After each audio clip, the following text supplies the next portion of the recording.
शरण हरि शरणम, हरि शरणम, हरि शरणम, हरि शरणम, हरि नारायणं नमस्कृत्य नरं चैव नरोत्तमं देवीं सरस्वती व्यासं ततो जयमुदीरये। हरे कृष्ण, हरे कृष्ण। भगवान श्री कृष्ण के आश्रय में और परम श्रद्धेय स्वामी जी महाराज के चरणों का आश्रय लेते हुए आज हम अपनी एक गीता क्लास स्टार्ट करते हैं। बहुत ही सौभाग्य है हमारा, बड़े भाग मानुष तन पावा, और उससे भी ज्यादा है कि बड़े भाग पायों सतसंगा। बड़े बड़े भाग्यों से ये बात हमें, जैसे जैसे हम गहरे इस गीता ज्ञान गंगा में उतरेंगे, ये बात हमें उतनी ही समझ में आएगी कि कितने भाग्यों से ये ऐसा समय है, इतना इतना विलक्षण समय हमें उपलब्ध हो पाता है जीवन में कि हम इस गीता ज्ञान चर्चा के लिए, भगवान की वाणी के लिए हम समय निकाल लेते हैं। हरे कृष्णा, हरे कृष्णा। तो जैसा मैं अब एक बार चला स्टार्ट करने से पहले, कोई भी एक साधक, अगर हम पिछली क्लास में हमने क्या समझा था, थोड़ा सा भी, 1-2 मिनट भी अगर हम उस पर कोई चर्चा करना चाहें, कोई बात नहीं, आधा अधूरा है, कोई एक आध बात हमें याद है। हाँ, आदरणीय स्मिता मैम, हरे कृष्णा, प्रणाम आपको मैम। आप म्यूट अनम्यूट कर सकते हैं अपने आप। हरे कृष्ण हरे जी। कृष्णा भैया, हरे कृष्णा। जी हरे कृष्णा, बहुत प्रणाम आपको। और बहुत साधुवाद कि भगवान ने इतना हमें सामर्थ्य दी कि हम इस बात को के लिए स्वीकार कर पाए, वॉलंटियर कर पाए, ये बहुत बड़ी बात है। हरे कृष्णा, प्रणाम आप। भैया मेरे को जितना याद समझ आया था मैं उतना बताती हूँ। पिछली जी क्लास में हमने बात करी थी, सांख्य योग हमारा चल रहा था चैप्टर। तो इसमें क्या है कि इसमें हमने समझा कि अभी तक भगवान पहले अध्याय में अर्जुन की सारी बातें सुनते हैं, अर्जुन बहुत दुखी है, परेशान है, विषाद योग उनका चल रहा है। फिर अब इस अध्याय में भगवान ने अर्जुन को समझाना शुरू किया, उपदेश देना शुरू किया कि शरीर जो है नश्वर होता है लेकिन आत्मा अमर है। जिस तरह हम पुराने कपड़े फेंक के नए कपड़े लेते हैं, उसी तरह हमारी आत्मा एक शरीर छोड़ के दूसरी शरीर में जाती है। तो इसके लिए शोक नहीं करते जो ज्ञानी लोग होते हैं। हर स्थिति में समान भाव रखते हैं, चाहे सुख हो चाहे दुख हो, चाहे मतलब कोई भी परिस्थिति हो, उसमें समान मतलब एक समान रहते हैं। हरे कृष्णा, बहुत सुंदर, बहुत सुंदर, बहुत बहुत अच्छा। बहुत मूल बात यही थी कि हम पिछले क्लास में एक बार समरी में ले लेंगे। बहुत अच्छा, बहुत धन्यवाद भाभी, आपको प्रणाम, आपको बहुत चरण वंदन आपके। तो पिछली बार हमने, भगवान ने क्या है कि 2.7 में जब अर्जुन जी महाराज ने अपने आप को इस स्थिति में पाया कि वो अपने आप को, ये कर्तव्य कर्तव्य अभिमान नहीं, उनको समझ में नहीं आ रहा था कि हमें क्या करना चाहिए और क्या नहीं करना चाहिए। ये श्लोक जो हमने पढ़ा था, कार्पण्य 275 स्वभाव है। और उन्होंने ये पाया कि मेरे जो आर्ग्यूमेंट हैं और जो भगवान के आर्ग्यूमेंट हैं, वो दोनों मैच नहीं कर रहे हैं, कहीं ना कहीं थोड़ा सा एक डिसबैलेंस हो रहा है। और क्योंकि वो भगवान की महिमा को जानते थे, तो उन्होंने यही कहा कि मैं तो अब देखो कंफ्यूज हूँ, मुझे समझ में नहीं आ रहा क्या करना चाहिए। इसलिए मैं अब, आप मुझे प्लीज आप हेल्प कीजिए मेरी, और मुझे आप वो बताइए जो मेरे लिए परम कल्याण की बात हो। एक जो लाइन जो अच्छी बोली अर्जुन जी महाराज, महात्मा अर्जुन ने, कि अपने कल्याण की बात पूछ ली। उन्होंने ये नहीं कहा जो मेरे लिए अच्छा हो, उन्होंने कहा कि जो मुझे, मेरा कल्याण करे। और उसके बाद उन्होंने कहा मैं आपका शिष्य हूं, आप मुझे शिक्षा दीजिए। तो यहां से भगवान 2.11 से हम देखें तो ये ज्ञान योग का प्रकरण भगवान स्टार्ट करते हैं। 2.11 से 2.30 तक, ये, इसको अब कोई भी हम बड़े से बड़ा शास्त्र उठा लें, वेद पढ़ा उठा लें, वेदांत कर लें, ये सारा का सारा जो है वो ज्ञान योग की समरी है। जो सांख्य योग जिसे कहते हैं, सांख्य योग का जो, जैसे इस चैप्टर का नाम भी क्या है, सांख्य योग। सांख्य मतलब कोई भी नंबर, स्टैटिस्टिक्स जिसे हम कहते हैं। तो स्टैटिस्टिक्स क्या है, बड़े क्लियर होते हैं, उसमें कोई डाउट नहीं है भाई, आपको एवरेज निकालना है, मीडियम निकालना है, नंबर निकालना है, वो बिल्कुल क्लियर। तो ऐसे भी ज्ञान योग क्या है, वो बिल्कुल क्लियर है। तो भगवान ने सबसे पहले ज्ञान योग की चर्चा की। और ज्ञान योग में सबसे पहले भगवान ने क्या समझाया हमको, उन्होंने बताया कि सबसे पहले उन्होंने हमारा खुद का इंट्रोडक्शन दिया। हम हैं कौन, ये शरीर और शरीरी का बिल्कुल एक क्लैरिटी से डिफरेंशिएशन किया।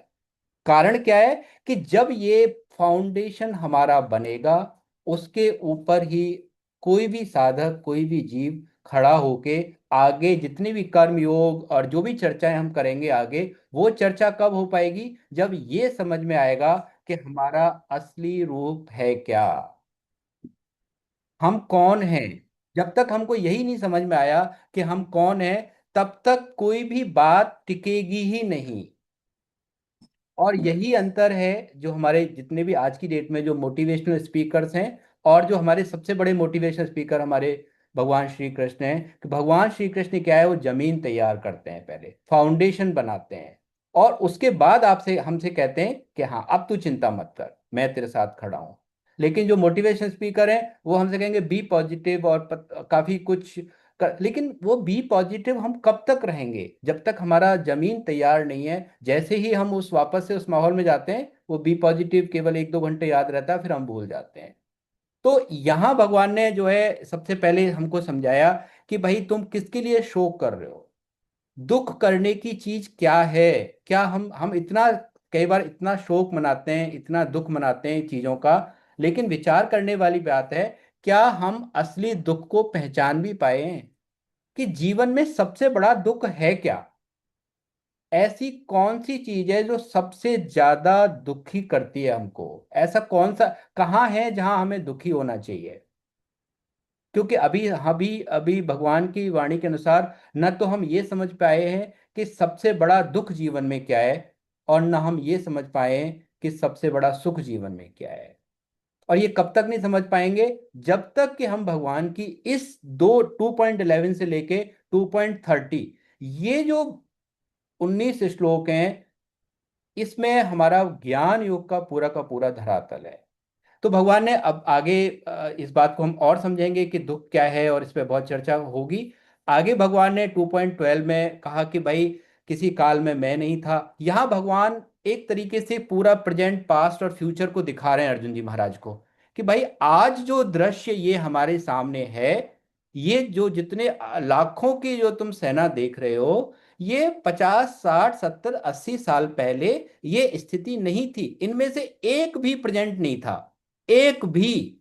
ये दृश्य कुछ और था, और लगभग इतने ही समय बाद ये दृश्य फिर भी नहीं रहेगा। तो भगवान ने बताया कि इसका मतलब क्या है, कि ये जो दिख रहा है, ये दिखते हुए भी नहीं है। हम इस बात पे स्वयं भी विचार करते हैं। हमने गंगा जी के माध्यम से समझा कि जो वाटर मेलिकुल जो हम अब देख रहे हैं, वो तो बहुत आगे निकल चुके हैं।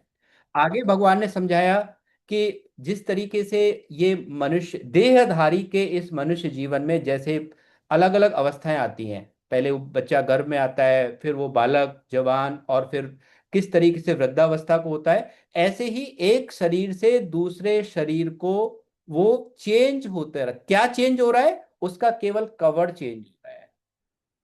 ये जो पिंजरा है, जिसको स्वामी जी महाराज पिंजरे के रूप में बताते हैं, ये जो हमको दिखता है, ये स्थूल शरीर है, ये परिवर्तन हो रहा है।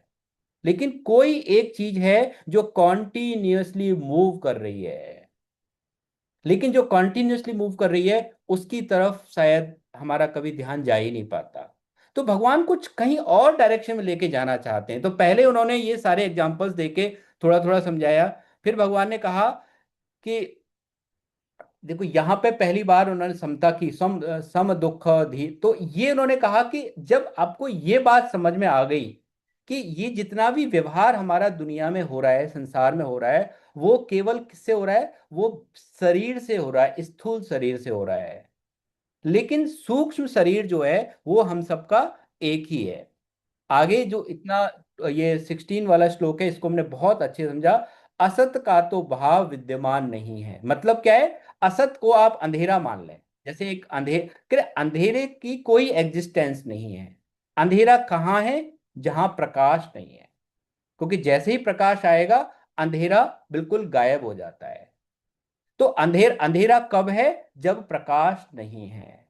तो यहाँ पे समझने का मतलब यह है कि ये जो दो चीजें भगवान जो अभी जो डिफरेंशिएट कर रहे हैं, क्योंकि पहला श्लोक है, तो भगवान ने कोई बड़ी बड़ी यहाँ पे शब्दावली यूज नहीं की है। उन्होंने छोटी छोटी शरीर और शरीरी, क्योंकि हमारा परिचय अभी इसी से है। हम शरीरी को भी नहीं जानते, हम किसको जानते हैं? केवल और केवल शरीर को जानते हैं। ये शरीर, जो शरीर हमको दिखते हैं उनको जानते हैं। तो उन्होंने कहा कि इस शरीर की कोई एग्जिस्टेंस कभी थी ही नहीं, ये तो कॉन्टिन्यूअसली बदल रहा है, कॉन्टिन्यूअसली। इनफ हमने देखा पिछली बार कि कैसे बिलियंस ऑफ जो सेल्स हैं वो एवरी एवरी सेकंड हमारी मूव हो रही हैं बॉडी में। लेकिन जब हम काफी लोगों से मिलते हैं 10-15 दिन बाद, 1-2 महीने बाद, तो हम अचानक से कहते हैं अरे आप तो काफी जो भी है वेट गेन कर लिया, या आपने तो वेट लूज कर लिया। और सारा का तो, लेकिन ऐसा नहीं है कि वो एक दिन में हो गया, वो कंटिन्यूअस प्रोसेस है। आगे भगवान ने समझाया कि जो मनुष्य इस अविनाशी शरीरी को मारने वाला समझता है, कि ये जो अंदर शरीरी है, शरीरी मतलब जिसने इस शरीर को धारण किया हुआ है, जिसकी वजह से ये शरीर हमारा, ये जो स्थूल शरीर है, ये क्रियाएं कर रहा है, ये चल रहा है, फिर रहा है, और क्या क्या एक्टिविटी है। तो इसको क्या है, कोई भी न तो मार सकता है और न ये मारा जा सकता है। तो भगवान यहाँ पे ये कहना चाह रहे हैं कि किसी की पहुंच ही नहीं है, किसी की भी नहीं पहुंचनी है। और ये शाश्वत, यहाँ पे देखो, ये 6 क्वालिटीज बताई शरीरी की, ये बहुत इंपॉर्टेंट है हमें समझने के लिए। क्या है? इसका कभी जन्म नहीं होता। ये जो शरीरी है, इसका कभी जन्म नहीं होता, ये कभी मरता नहीं है। और ये क्या है? नित्य निरंतर, इसमें कभी कोई परिवर्तन नहीं होता, कोई परिवर्तन कभी नहीं होता। जैसा ये सृष्टि के स्टार्टिंग में था, ऐसे ही एंड। और ये क्या है? शाश्वत है और अनादि है। और शरीर के मारे जाने पर भी ये नहीं मारा जाता। तो हमने प्रसंग पिछली बार लिया था तारा जी का। किसी जब बाली जब शरीर उनका, तो उन्होंने, भगवान जब बहुत बुरी तरह से जो है तारा जी उनकी जो पत्नी है विलाप करती है, तो भगवान ने कहा कि भाई आप किसके लिए रो रहे हो? क्योंकि जिसके लिए आप शरीर को जानते हो, आपका इंट्रोडक्शन बॉडी से है, और बॉडी तो सामने पड़ी हुई है, आपके सामने है बॉडी तो। और लेकिन जो चला गया है उससे आपका कोई इंट्रोडक्शन नहीं है, तो उसके लिए फिर रोना क्यों है? तो इस तरीके से हमने ये शरीर के शरीरी को समझा। और लास्ट श्लोक हमने लास्ट टाइम लिया था, शस्त्र इस शरीर को काट नहीं सकते। कि जो पंच महाभूत हैं, जो पृथ्वी, जो हमको जो 5 एलिमेंट्स हम लेते हैं, वाटर, एयर, आकाश, और क्षितिज जल पावक गगन समीरा, ये जो 5 एलिमेंट्स हैं, इसमें से किसी भी एलिमेंट की जो पहुंच है वो हमारे उस आत्मा तक नहीं है। पिछली बार हमने इसको एक स्ट्रक्चर के माध्यम से समझा था, अगर आपको याद हो तो, कि किस तरीके से, क्योंकि ये 5 जो एलिमेंट हैं, ये वहां तक पहुंच ही नहीं सकते आत्म तत्व तक, इसलिए उसको वो बिल्कुल किसी भी तरीके से न काटा जा सकता है, न गलाया जा सकता है, न मारा जा सकता है। तो ये हमने शायद इतना यहाँ पे ले लिया था, यह देही प्रत्यक्ष नहीं दिखता। अब क्या है कि ये जो शरीरी है, ये हमको दिखता नहीं है, यह चिंतन का विषय नहीं है, और यह निर्विकार कहा। अच्छा, दूसरी बात क्या बोल दी? कि ये चिंतन का भी विषय नहीं है। इसके ऊपर हम कोई भी ठीक ठीक ये कभी बता ही नहीं पाया कि ये शरीरी क्या है, कौन है, कैसे है। लेकिन भगवान थोड़ी सी इस पे दृष्टि डालेंगे। तो आज हम यहाँ से आगे स्टार्ट करते हैं। 24, 25, 26 से लेते हैं। 26, हाँ जी, हरे कृष्णा। तो आप में से कोई भी साधक इसका हैंड रेज कर सकते हैं, और इसको ले लें, इस वाले श्लोक को, फिर आगे चर्चा करेंगे इसमें। हरे कृष्णा, हरे कृष्णा, हरे कृष्णा। लीजिए, कोई भी साधक आप हैंड रेज कर दीजिए प्लीज। हाँ, लीजिए निधि मैम, आप लीजिए, हरे कृष्णा। और हम तैयार हैं अगले श्लोक बोलने के लिए ना, बिल्कुल रेडी रहें। इसमें हमको टाइम नहीं खराब करना बिल्कुल भी। लीजिए मैम, 26, 27 ले लीजिए। हरे हाँ, वर्षा जी कृष्ण आप सर। अगला लीजिए, बहुत धन्यवाद जी। अथ चैनं नित्यजातं नित्यं वा मन्यसे मृतं तथापि त्वं महाबाहो नैवं शोचितुमर्हसि। दूसरा भी पढ़ना है सर, ट्वेंटी हाँ जी, सेवन भी। हाँ, दोनों ले लीजिए, दोनों लीजिए, दोनों की हिंदी ले लीजिए, ठीक। ठीक है। जातस्त हि ध्रुवो मृत्युर्ध्रुवं जन्म मृतस्य च तस्मादपरिहार्येथे हार्येऽर्थे न त्वशोचितुमर्हसि। हे महाबाहो, अगर तुम इस देही को नित्य पैदा होने वाला अथवा नित्य मरने वाला भी मानो, तो भी तुम्हें इस प्रकार शोक नहीं करना चाहिए। कारण कि पैदा हुए की जरूर मृत्यु होगी और मरे हुए का जरूर जन्म होगा। अतः इस जन्म मरण रूप परिवर्तन के प्रवाह का निवारण नहीं हो सकता। अतः इस विषय में तुम्हें शोक नहीं करना चाहिए। हरे कृष्णा। बहुत सुंदर हरे वाचन कृष्ण। मैम, और बहुत प्रणाम आपको। हरे हरे कृष्ण। कृष्णा। हरे प्रणाम। कृष्णा। अब थोड़ा यहाँ पे चर्चा करते हैं कि भगवान ने पहले ये बताया कि भाई इस शरीर के क्या लक्षण है। इसको मारा नहीं जा सकता, इसको काटा नहीं जा सकता। और भगवान ने शरीर के भी लक्षण बताए। शरीर के क्या लक्षण है? इसका जन्म होता है, ये इसका पोषण होता है, ये वृद्धि करता है, और फिर ये धीमे धीमे इसका क्षरण होता हुआ ये मृत्यु को प्राप्त होता है। ये किसके लक्षण है? ये लक्षण किसके हैं? शरीर के हैं। और शरीर के बिल्कुल अपोजिट, इसके बिल्कुल अपोजिट लक्षण है। अब एक बात तो समझने की यह है कि आज हमको अपनी टीम्स बनानी पड़ेंगी। क्या करना पड़ेगा? टीम बनानी पड़ेगी। तो एक टीम तो वो हो गई, एक टीम तो वो हो गई जिसमें कभी कोई परिवर्तन नहीं होता। ठीक है, उसको हम टीम, एक नाम दे देते हैं उसका, भगवान कृष्ण का नाम दे देते हैं। और एक टीम वो हो गई, हम जहां भी जो कुछ भी देखते हैं, सुनते हैं, फील करते हैं, और उसमें परिवर्तन होता है, कोई भी चीज।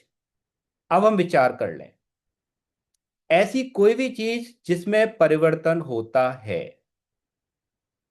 तो जिसमें परिवर्तन होता है वो किस किस किस कौन सी टीम में आ गए? वो शरीर के टीम में आ गए।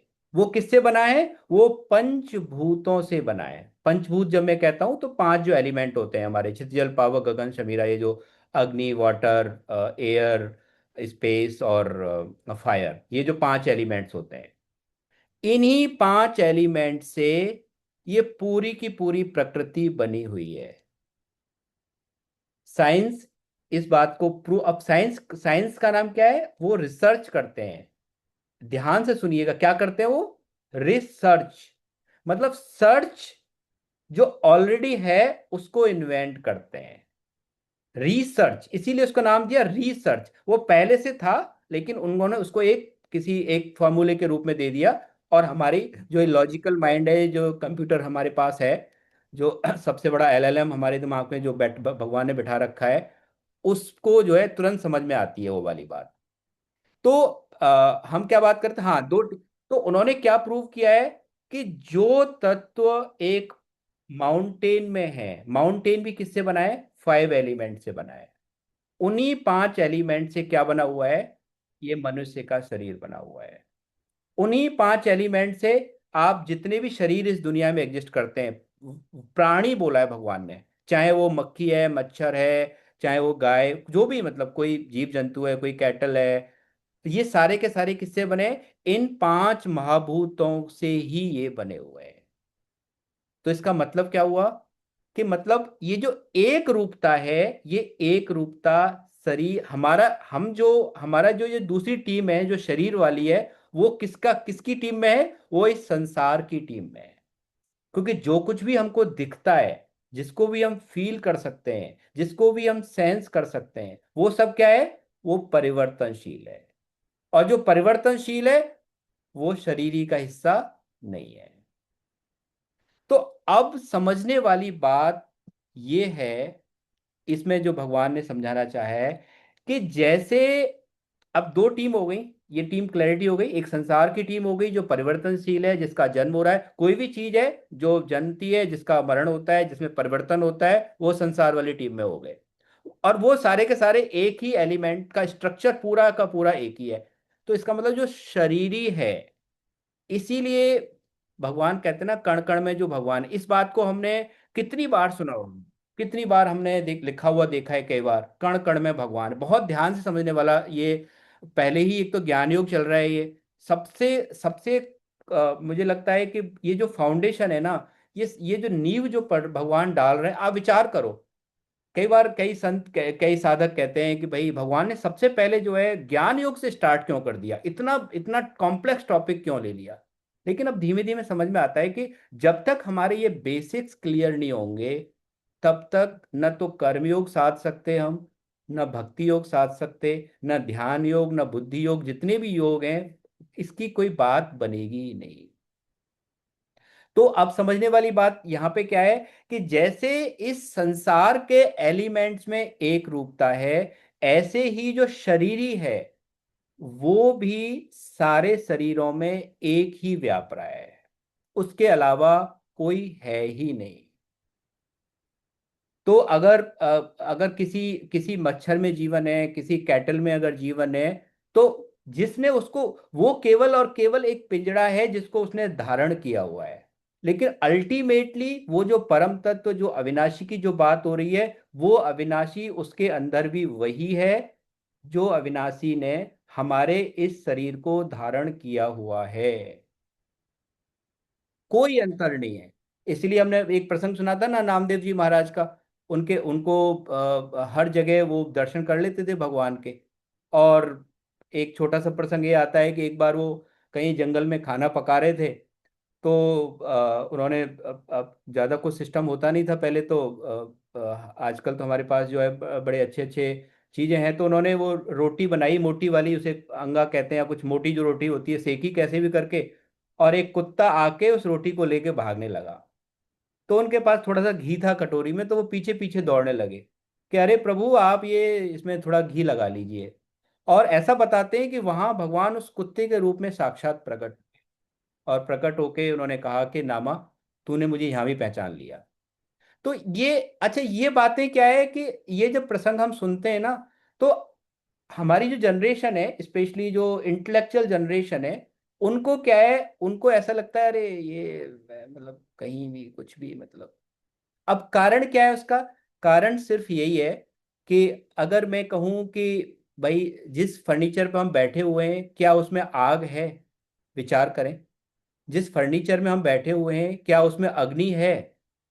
या अगर ये मोबाइल है, क्या हम विचार करें तो क्या इसमें अग्नि है? लेकिन अगर सूक्ष्मता से देखें, अभी अगर अग्नि लग जाए तो ये धू धू के जल उठेगा। तो अग्नि तो विराजमान है। तो ये पांचों एलिमेंट, हमको कोई चीज नहीं दिखती इसका मतलब ये कभी भी नहीं है कि वो चीज नहीं है। वो चीज तो उसी रूप में बिल्कुल बिल्कुल और बिल्कुल एग्जिस्ट करती है। अब आते हैं मेन प्रश्न पे जो हमने, जिससे हमने स्टार्ट किया था, कि अगर जब हमें ये बात, जैसे भी ठीक है पूरी तरीके से हमें समझ में नहीं आई, कोई बात नहीं, ये समझ में आ जाएगी धीमे धीमे। पर अब हमें ये चीज समझ में आ गई कि दो डिपार्टमेंट है। एक डिपार्टमेंट संसार का है, शरीर का है। एक डिपार्टमेंट शरीरी का है, अविनाशी का है। वो दो। और इस जो दूसरा डिपार्टमेंट है शरीरी वाला, अविनाशी है, उसने इस शरीर को धारण किया हुआ है। अब ये जो आदरणीय संतोष जी इसको मोबाइल और सिम के माध्यम से भी समझाते हैं कि मोबाइल बदलते रहते हैं लेकिन सिम जो है हम हर जगह एक ही लगाते रहते हैं। तो अब क्या बदल रहा है? ये केवल पंच भौतिक जो शरीर है ये चेंज हो रहा है। आज हम इस रूप में बैठे हुए हैं, अब कल को पता नहीं कौन से रूप में भगवान बिठाए हमको, राइट? अब कारण क्या है कि मनुष्य हो गया या कोई भी हो गया, ऐसा नहीं है। बाकी सारी चीज हम इस बात को बहुत अच्छे से क्लैरिटी समझ चुके हैं कि उन उस दूसरे तत्वों में भी सारा, बुद्धि भी होती है, वो खाते भी हैं पीते भी हैं, सारा उनका उनका भी परिवार अच्छे से बढ़ता है, they take care of their family, everything they do. But what they can not do, वो ये नहीं समझ सकते कि शरीर और शरीरी दो अलग अलग डिपार्टमेंट हैं। ये नहीं समझ सकते। वो ये डिसीजन नहीं ले सकते कि चलो आज भगवान की कृपा से मुझे गीता क्लास में बैठने का मौका मिला है, चलो आज गीता क्लास करते हैं। नहीं, ये विवेक वहां नहीं है। सत्य और असत जो मेन जो टॉपिक था हमारा पिछली क्लास को समझने का, कि सत्य और असत्य क्या है। अब सत्य क्या हुआ? सत्य कौन सी टीम में चला गया? अविनाशी वाली टीम में, क्योंकि वो हमेशा रहने वाला है। और असत कहां आ गया? संसार की टीम में। ये डिफरेंशिएशन कौन नहीं कर सकता? ये डिफरेंशिएशन हमारे और आपके अलावा कोई नहीं कर सकता। इस मनुष्य शरीर के अलावा कोई भी नहीं कर सकता। भगवान, तो इसीलिए अब आते हैं कि सबसे बड़ा दुख क्या है जीवन में। हमारे लिए सबसे बड़ा दुख क्या है, थोड़ा चर्चा कर लेते हैं इस टॉपिक पे। कोई भी आप में से बताएं कि भाई हमारे लिए जीवन में सबसे बड़ा दुख क्या है। आदरणीय स्मिता मैम, आप ही बताइए, सबसे बड़ा दुख क्या है हमारे लिए। कोई बात नहीं, बताइए मैम, आप स्पॉटलाइट पे हैं आज। और उसके बाद आदरणीय याज्ञ मैम, आप बताइएगा। हरे कृष्णा, मैंने आपको अनम्यूट कर दिया है। और फिर दिव्य, तीन से लेते हैं, हमारे युवा शक्ति से ही पूछते हैं जरा। बताइए सबसे बड़ा दुख क्या है जीवन में। और बिल्कुल यहाँ पे ये क्या है, ये इसमें बिल्कुल एक नॉर्मल, मैंने बताया ना, ये तो एक क्लास है, इसमें कोई प्रवचन तो है नहीं। और बिल्कुल आप जो भी आपको ठीक लगे वो बताइए आप। हरे कृष्णा, सबसे बड़ा दुख क्या है हमारे जीवन में। हरे सबसे बड़ा कृष्णा। दुख। आप बोलिए। हाँ, एक एक करके बताइए, आप बताइए आगे मैम। जी मैम, हाँ। हाँ, हरे कृष्णा। सबसे बड़ा दुख मुझे लगता है कि हम अपने अपनों को जाते हुए देखना सबसे बड़ा दुख है। ठीक है, बहुत सुंदर, बहुत सुंदर, बिल्कुल बिल्कुल। आपने, मुझे बड़ा अच्छा लगा कि आपने वो बोला जो आपके हृदय में था, है ना। आप, हाँ। ठीक है, बहुत सुंदर जी। हाँ जी दिव्य, बताइए। हरे कृष्णा। दिव्य, हरे कृष्णा।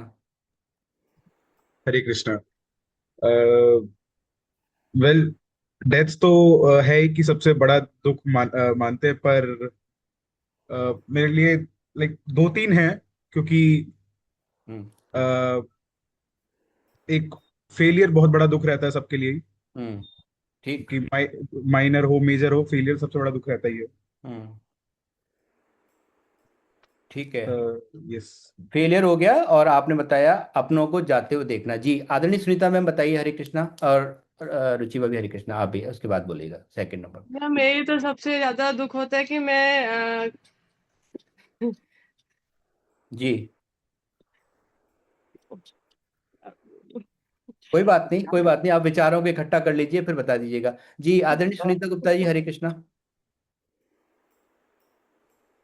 जी हरे कृष्णा। सुनीता जी, आपने हैंड रेज किया हुआ है, अगर आप बताना चाहें तो। जी, अपने आप को नहीं पहचानना। बहुत सुंदर मैम। ठीक है, अपने आप को नहीं पहचानना, ठीक है। जी रुचि भाभी, हरे कृष्णा। जी। हरे कृष्ण भैया। भैया सबसे बड़ा दुख ये है कि हमें ये नहीं पता कि हमें ये मनुष्य जीवन मिला किस लिए। ठीक है, बहुत सुंदर, हरे कृष्णा। ठीक है। मुझे लग रहा है कि एक एक हरे कृष्णा, एक एक जो है सेंस निकल के आ गया चीजों का। तो यहाँ पे जैसे देवी ने बताया कि भाई फेलियर, है ना, फेलियर ऑफ, जो हम चाहते हैं वो हमको नहीं मिलना, उसका डर। उसमें कोई भी चीज, मतलब हम किसी कंपटीशन की तैयारी कर रहे हैं, उसमें बाई चांस हम सक्सेस नहीं हो पाते हैं। और यज्ञ मैम ने बताया कि किस तरीके से हम जो है, लेट्स से कोई हमारे बहुत क्लोज है जीवन में, कोई बहुत हमको उसको जो भी है हमारे निकट है, संबंधी है, और वो जब जाता है तो हमें कष्ट होता है। और फिर दो बातें जो आई कि भाई अपने अपने को हम नहीं पहचानते हैं डॉल। तो अब आप विचार कीजिए कि मनुष्य जीवन में ही केवल एक योग्यता है, केवल ये क्वालिटी केवल ह्यूमन बीइंग में है, कि हम अपने आप को पहचान सकते हैं। और ये किसी जीवन में हमको नहीं मिलेगा। और हम में से कोई भी ये नहीं जानता कि हमारे पास कितनी सांसें हैं, कितना भगवान ने, कितना अकाउंट, कितना प्रीपेड प्रीपेड सिस्टम चलते हैं ना आजकल तो, कि कितना प्रीपेड में, कितने अकाउंट में कितना डाल के भेजा है सिस्टम। और भेजा क्यों है, भेजा इसलिए है कि भाई ठीक है, एक अच्छा एफर्ट, एक गुड अटेम्प्ट लगा के आओ। सारी व्यवस्थाएं देख रहा हूँ। हाँ, अब जब जब एलिजिबिलिटी की बात आती है तो आगे हम गीता जी में आगे भगवान बताएंगे। केवल एक क्राइटेरिया है भगवान को पाने के लिए, या अपने आप को समझने के लिए। भगवान को पाने का मतलब, विवेकानंद जी कहते थे, भगवान को पाने से पहले हमको स्वयं को पाना है।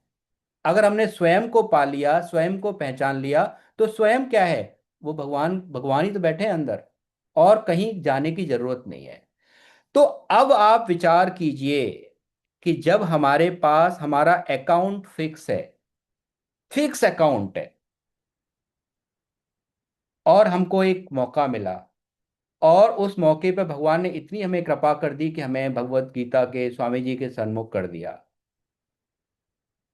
अब हम आप और हम विचार करें कि हमारे जीवन में सबसे बड़ा दुख क्या होगा, हमारा सबसे बड़ा टारगेट लक्ष्य क्या होगा, कि जब तक हमारा अकाउंट खत्म नहीं हो, और वो कब होगा इसकी कोई निश्चित गारंटी नहीं है। बार बार स्वामी जी इस निष्ठुरता को दे, और हम देखते हैं अपने चारों तरफ, चारों तरफ देखते हैं, अचानक से कोई समाचार मिलता है, या हम देखते ही हैं उसको, क्या हम वर्णन करें। न्यूज़पेपर भरे भरे रहते हैं, न्यूज़ चैनल भरे रहते हैं, किस तरीके की स्थिति है। तो सबसे बड़ा दुख हमारे जीवन में क्या है, कि हमारा वो जो परिचय इंट्रोडक्शन है स्वयं से, उसको किए बिना और ये सांसें हमारी पूरी हो जाएं, क्योंकि कोई गारंटी नहीं है कि अगली बार ये पिंजड़ा हमें इसी रूप में मिलेगा। हमारे दो पैर ही होंगे, हो सकता है हमारे छह पैर हो सकता है हमारे पता नहीं हाथी जैसे मोटे मोटे पैर, कुछ भी हो सकता है। ये कैसे होता है, भगवान ये कला भी हमको सिखाएंगे, क्योंकि गीता जीना भी सिखाती है और गीता मरना भी सिखाती है। और बड़े दुख की बात है कि न तो हमको बिना गीता के जीना आता, और न बिना गीता के हम मरना आता हमको। न हम खुद ढंग से मर पाते हैं, और न हम दूसरों को ढंग से मरने देते हैं। जब दूसरे मर रहे होते हैं, हमारे समक्ष होते हैं, तो उनकी भी गति हम खराब कर देते हैं। भगवान बताएंगे 8वें अध्याय में, 8वें अध्याय में बताएंगे कि भाई उनको चैन से मरने दो, कृपा करो उनके ऊपर, हे दीनानाथ आप कृपा करो, उनको मत फंसाओ। हम रहते हैं वीडियो कॉल लेके बैठे हुए हैं, आप ये आपसे बात करना चाहते हैं, वो अरे वो इंटरेस्टेड नहीं है, क्योंकि उसका परम लक्ष्य कुछ और था। या तो उसको इस बात का दुख है कि वो परम लक्ष्य को प्राप्त किए बिना जा रहा है, या वो अपने उस सुख में सुखी है कि उसको लक्ष्य मिल चुका है, अब उसको और कोई दुख नहीं है। अब विचार अब हम करें कि जब इतना बड़ा दुख जीवन में हमारे सामने है, तो उसके आगे ये जितने भी दुख हैं, इनकी क्या वैल्यू है। और आज स्वामी जी महाराज ने इतनी विलक्षण बात, मैं आज उनको पढ़ रहा था, इतना अच्छा लगा कि हमको क्या व्यापार करना है, क्या करना है, ये तो हमें बहुत अच्छे से आता है, ट्रेडिंग करना तो हम बहुत अच्छे से जानते हैं। हम तो सेवा भी उन्हीं की करते हैं जिनसे हमें कुछ मिलने की उम्मीद हो। अगर हमें ये मालूम पड़ जाए कि ये आदमी तो कभी कुछ वापस लौटा के देता नहीं है, तो धीमे धीमे जो हमारे गिफ्ट की क्वालिटी है वो कम होती चली जाती है। क्यों? क्योंकि हमें रिटर्न में कुछ नहीं, तो व्यवहार चलता है बिल्कुल, क्योंकि हम इस बात में बिल्कुल पक्के हैं। हमको अगर सबसे अच्छा कोई भी काम आता है, तो वो एक काम आता है, वो आता है बिजनेस करना। हम बहुत अच्छे से व्यवहार करते हैं, हम उसी से बात करेंगे, हम सब ज्यादा चर्चा नहीं करते। इसलिए भगवान ने आज कहा कि अब हम व्यापार करें इस चीज के अकाउंट में, कि जो हमारा जो अकाउंट हमारे पास है सांसों का, वो कितना है हमें पता नहीं है, वो हमें खर्च कहाँ करना है। एक एक सांस को बहुत ब्यूटीफुली तरीके से ट्रेड करना है, ट्रेड। कोई व्यक्ति आया, मुझे लग रहा है यार ये तो मेरा टाइम खराब करेगा, मेरे 2-3 घंटे तो आज आज बिल्कुल, तो हम विचार करें क्या हमको उसमें इन्वॉल्व होना है कि नहीं होना है। क्यों? क्योंकि मेरा जो सबसे, हनुमान जी ने कहा है ना कि सबसे बड़ी विपत्ति क्या है, वो है सबसे बड़ी विपत्ति जिस क्षण में भगवान की मेरे को स्मृति नहीं रहती है।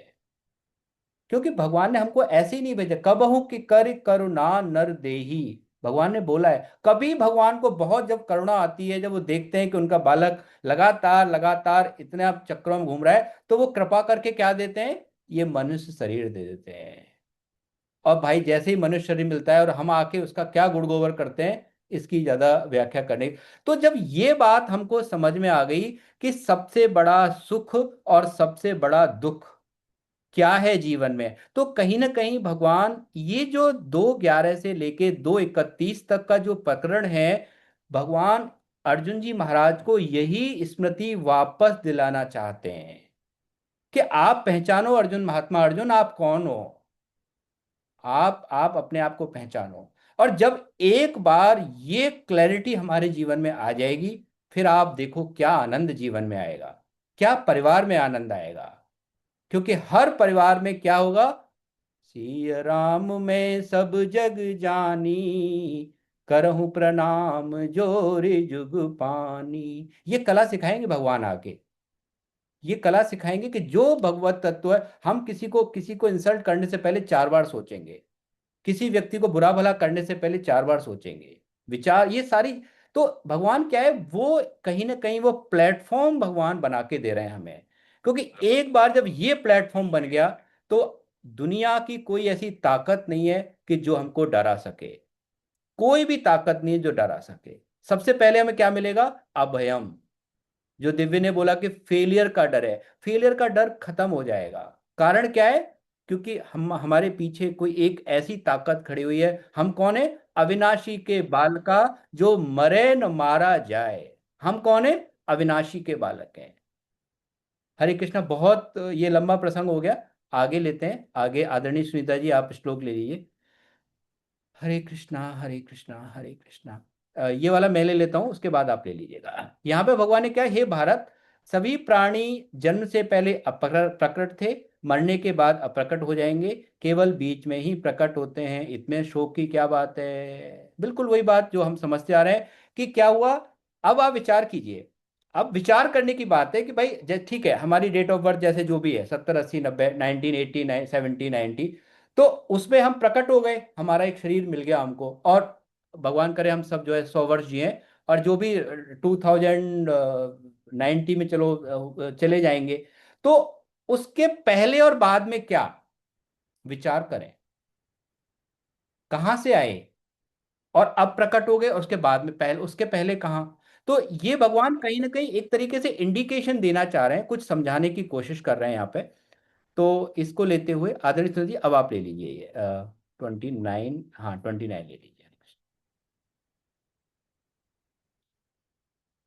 और मुझे लग रहा है आप अनम्यूट है। दिव्य आपको होस्ट हो बेटा, तो जो भी हैंड रेज हो आप उसे प्लीज अनम्यूट कर दिया करो, है ना। सुनीता जी आप लीजिए प्लीज। हरे कृष्णा, सुनीता गुप्ता जी। हाँ। जी हरे कृष्ण। आश आश्चर्य से पश्यति कश्चिदिनि कश्चिदिनमाश्चर्य वा ददति तथैव चान्यः आश्चर्यवचैन्मन्यः शृणोति श्रुत्वापैनं वेद न चैव कश्चित्। कोई इस शरीर को आश्चर्य की तरह देखता है, अनुभव करता है, दूसरा कोई इसका आश्चर्य की तरह वर्णन करता है, तथा अन्य कोई इसको आश्चर्य की तरह सुनता है, कोई इसको सुनकर भी नहीं जानता, अर्थात यह दुर दुर्विज्ञ दुर्विज्ञ है। दुर्विज्ञ है। बहुत सुंदर मैम, हरे कृष्णा, बहुत प्रणाम आपको। अब मैं फिर से थोड़े से हैंड रेज चाहिए। और एक प्रश्न ये है कि मान लो आज हम कभी लेट्स से कि किसी के यहाँ डिनर पे गए खाना खाने, और उन्होंने बहुत अच्छा हलवा बनाया। तो अब उस हलवे के टेस्ट को मुझे एक्सप्लेन करना है। आदरणीय रिंकू जी आप बताइए, आप गए कहीं दावत में, बढ़िया हलवा मिला आपको खाने को, तो प्लीज जरा मुझे आप समझाइए। मैं सुनना चाहता हूँ, जैसे मैं नहीं जा पाया तो आप मुझे बता रहे हैं कि वो हलवा कैसा था। बताइए, हलवे को जरा समझा के बताइए मुझे। हरे कृष्ण।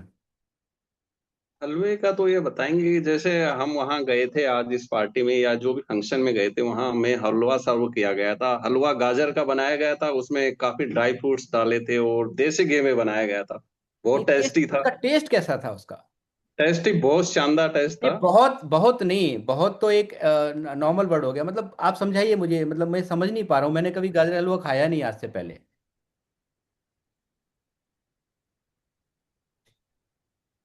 बहुत को एग्जैक्टली जो चीज आपने खाई नहीं है तो उसको व्यक्त करना मुश्किल है जी सर। जी जी, हरे कृष्णा। अनन्या जी बताइए। हरे कृष्ण, ठीक है सर, बिल्कुल जवाब मिल गया मेरे को जी। हरे कृष्णा। और कोई भी जो हलवे का टेस्ट मुझे समझा सके, जो मैंने कभी खाया नहीं है, प्लीज मतलब आप हैंड रेज कीजिए, मुझे समझना है जी। हाँ जी जी अनन्या जी बताइए। हरे कृष्णा मैम। जी। वो जी। मीठा है, मीठा हलवा है। मीठा, अच्छा, मतलब कैसा मीठा है मैम। मीठा हल, बहुत अच्छा है, मतलब हाँ हल्का बिल्कुल मीठा है, थोड़ा परफेक्ट है। मीठा है, कैसा है। परफेक्ट है, परफेक्ट है। परफेक्ट का मतलब, अच्छा, मुझे तो बहुत ज्यादा मीठा परफेक्ट लगता है। अब आपको हो सकता है परफेक्शन की कुछ अलग क्वालिटी हो। जी। जी। तो यहाँ भाव, वर्षा जी अगला लेंगे आपसे। तो देखो यहाँ अब आप विचार कीजिए, एक भौतिक वस्तु, एक जिस चीज को हम दिन रात समझते हैं, उसको हम किसी को एक्सप्लेन नहीं कर सकते। एक आदमी, संतोष जी बड़ा अच्छा प्रसंग लेते हैं। एक अंधा व्यक्ति था, उसने कभी क्या है, खीर नहीं खाई थी। खीर खीर जो होती है ना, खीर उसने कभी खाई नहीं। तो उसका कोई दोस्त था, अब वो कहीं दावत में गया और उस वहां पे खीर मिली उसको। तो उसने बाकी बताया कि भाई साहब आज तो दावत में खीर थी, बड़ी स्वादिष्ट खीर। तो उसने पूछा कि खीर ये क्या होती है, कैसी होती है? तो उसने बताया, वो अंधा व्यक्ति था, उसने कभी खीर खाई नहीं। तो उसने कहा, खीर खीर तो ऐसी होती है, सफेद होती है और ऐसे दूध की बनती है, और ऐसे कुछ कुछ समझाया, चावल होते हैं उसमें और घोल के बनाते हैं। बोले सफेद क्या होता है? बोले सफेद, आपने वो देखा है, हंस देखा है आपने, हंस का याद है आपको? कि हाँ, हंस तो पता है मुझे, कैसा हंस के जैसा उसका क्वालिटी, ऐसे रंग होता है और ऐसे होती है। तो बहुत देर तक ना जो अंधा व्यक्ति था वो शांत हो गया एकदम से, उसको कुछ समझ नहीं पा रहा था, सुन नहीं पाया। तो अचानक से 1-2 मिनट बाद होता है कि भाई साहब एक बात बताओ, हंस की तो गर्दन बहुत लंबी और चौड़ी होती है, उसको आपने खाया कैसे? उसको आपने, हंस को इतनी लंबी चौड़ी गर्दन, हंस जैसा होती है खीर। तो कुल मिला के बात यह है कि जब हम भौतिक चीज को हम समझ नहीं पा रहे हैं, सो कॉल्ड इंटेलेक्चुअल्स हम, लेट से सारे के सारे इंजीनियर्स हैं, कुछ डॉक्टर्स हैं, लेकिन हम किसी चीज को एक्सप्लेन नहीं कर पा रहे हैं अपनी भाषा में, जो भौतिक है, जिसको हम खा सकते हैं, जिसको हम फील कर सकते हैं, जो हमने ही बनाई है, जिसके इंग्रेडिएंट्स हम ही खरीद के लाए हैं। तो ये जो श्लोक है, इस श्लोक में आगे कुछ और नहीं बोलना है, ये भगवत तत्व कुछ इसी तरीके का है। क्या कह रहे हैं यहाँ पे भगवान? कि इस अविनाशी को कोई आश्चर्य की तरह देखता है, अरे ऐसे, कोई दूसरा आश्चर्य की तरह वर्णन करता है, कोई आश्चर्य की तरह सुनता है, और कोई सुनकर भी नहीं जानता। सुनकर भी नहीं जानता मतलब, स्वामी जी पूरे जीवन अविनाशी अविनाशी अविनाशी कहते कहते हो गए, लेकिन क्या हमें ये बात समझ में आ गई? तो किसी संत से पूछा कि फिर भाई ये कैसे समझ में आएगी? अब बिल्कुल यही प्रसंग दोबारा लेते हैं कि अगर रिंकू जी वो थोड़ा सा हलवा मेरे लिए बचा के ले आते, और मुझसे कहते, सर आप नहीं, ये आप क्या बार बार पूछ रहे हो, कैसा हलवा, ये लो आप थोड़ा सा एक एक चम्मच खा के देख लो, तो क्या अब मुझे वो समझ में आता? हाँ। तो ये तत्व ऐसा ही है कि ये तत्व न तो कोई समझा सकता, न कोई समझ सकता, ये स्वयं के अनुभव का विषय है।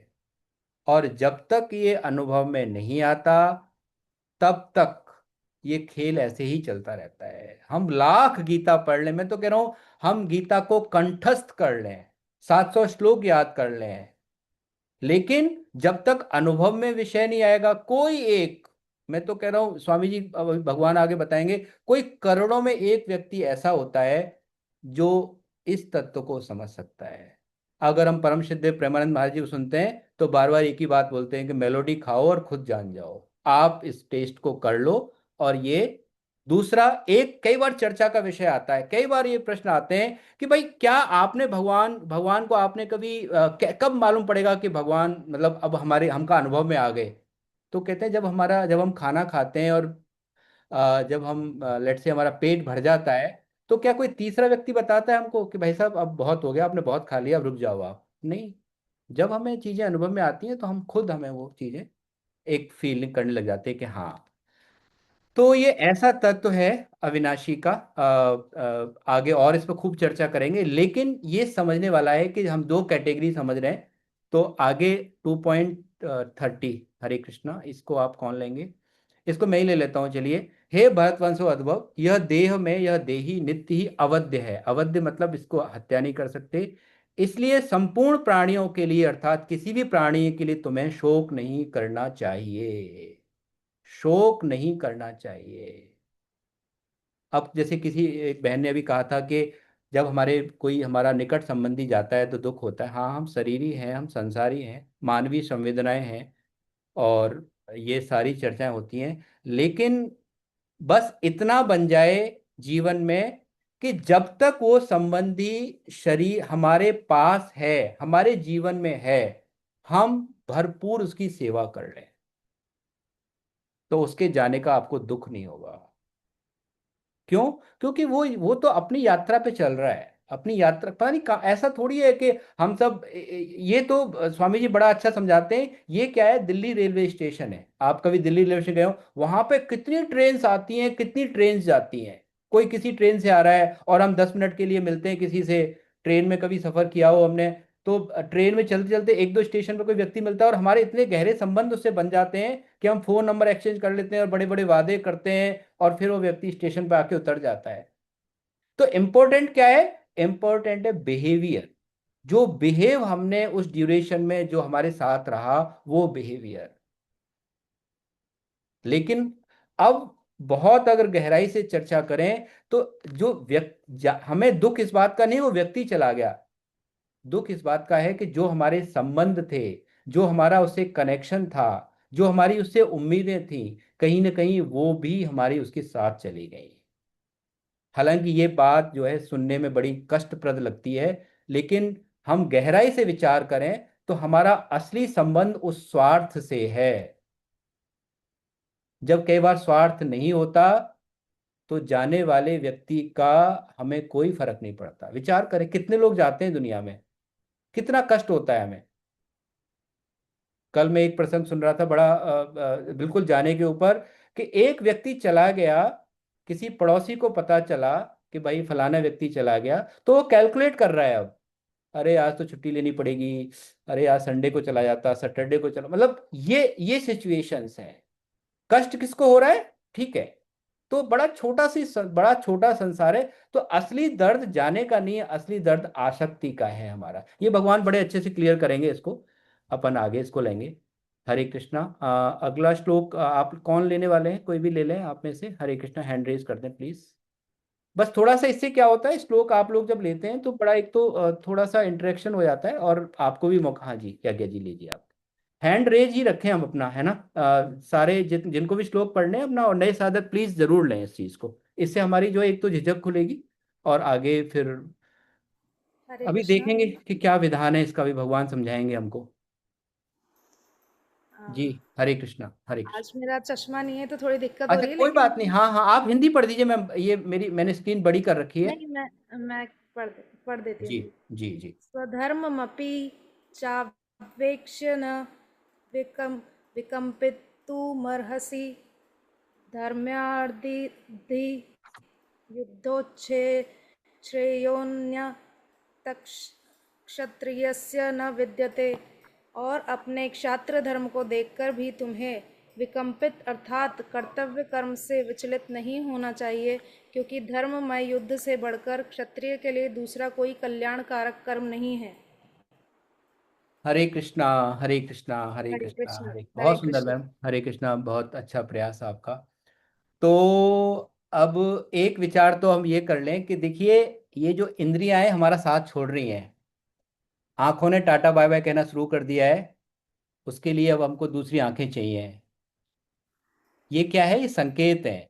कुछ दिनों बाद हमारे कान ये भी थोड़ा कम धीना सुनना शुरू कर देंगे। आंखों ने तो बोल ही दिया है, शरीर की सामर्थ्य हमारी जा ही रही है। तो ये क्या है? ये क्या है? इंडिकेशंस है, इंडिकेशंस है। भैया अब जो है वो कंट्रोल लगाओ। ये भगवान ये कहीं ना कहीं संकेत भेजते हैं। लेकिन हम क्या है, बाल सफेद हो गए तो काले कर लेंगे, और पता नहीं कौन कौन से कहाँ कहाँ से क्या क्या। लेकिन उस बात को स्वीकार्यता, क्यों स्वीकार्यता नहीं है? क्योंकि वो अच्छा, कई बार ये विचार ये भी जीवन में देखने में हमारे खुद में है कि भाई हमें लगता है कि जीवन बड़ा ऐसे तो फिर हम बोर हो जाएगा। नहीं, एक बार इस तत्व को समझने के बाद जीवन में इतना रस आएगा, जीवन में इतना रस आएगा, जीवन में इतना रस आएगा कि उस रस का हम वर्णन नहीं कर सकते। इतना ब्यूटीफुल भगवान जिस रास्ते पे हमें लेके जा रहे हैं, वो इतना सुंदर रास्ता है जिसका कोई कल्पना नहीं है। बस रस का क्या है, जो ऑब्जेक्टिव है, जो टारगेट है, वो केवल बदलने वाला है।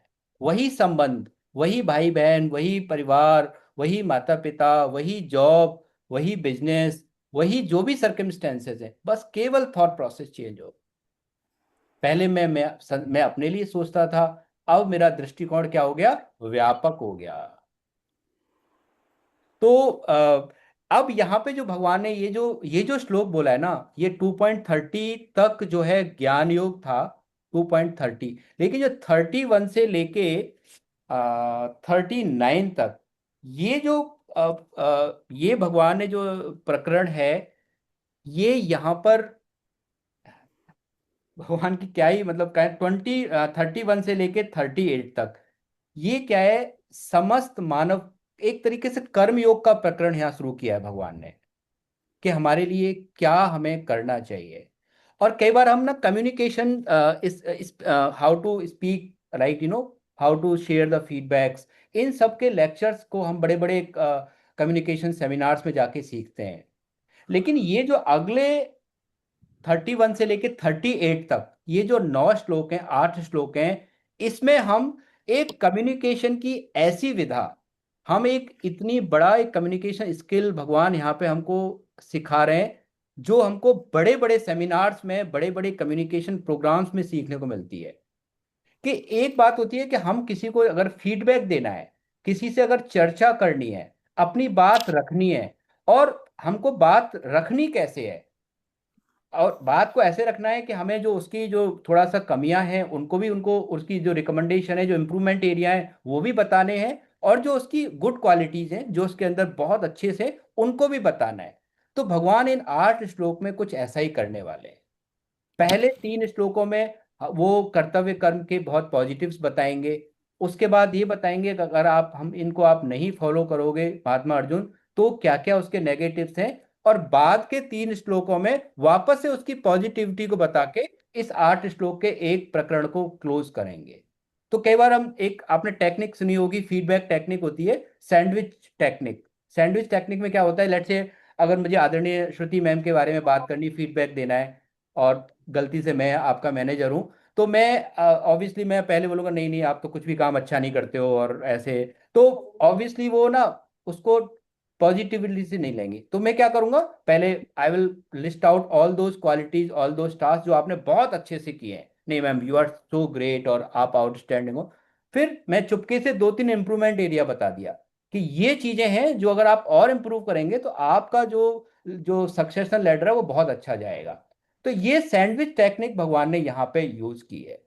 तो मतलब इसीलिए कहते हैं कि आप किसी भी मानक में जब हम भगवत गीता को, इस ग्रंथ को उतारते हैं, तो मुझे लगता है कि सारी की सारी क्वालिटीज और हर किसी वर्ग के लिए हैं। अब इस श्लोक पे आते हैं। ये श्लोक बहुत विलक्षण है, बहुत विलक्षण, ये हमारे जीवन में इतना काम आने वाला श्लोक है। जो पहला शब्द है इस श्लोक का क्या है, स्वधर्मपि चावेक्ष्य, क्या कहते हैं, स्वधर्म। गीता में जो स्वधर्म के अलावा और कुछ बात ही नहीं करती है। मैंने जैसे कि पहले भी स्वामी जी के माध्यम से कई बार निवेदन किया, जीवन में गीता केवल और केवल एक व्यक्ति की बात करती है, और वो व्यक्ति कौन है, जो हम स्वयं अपने ऊपर बात करते हैं। मेरा धर्म क्या है। दो बातें होती हैं, एक राइट्स होते हैं, एक अपने अधिकार, लाइक एक हमारा कर्तव्य कर्म होता है, ड्यूटीज होती हैं, राइट।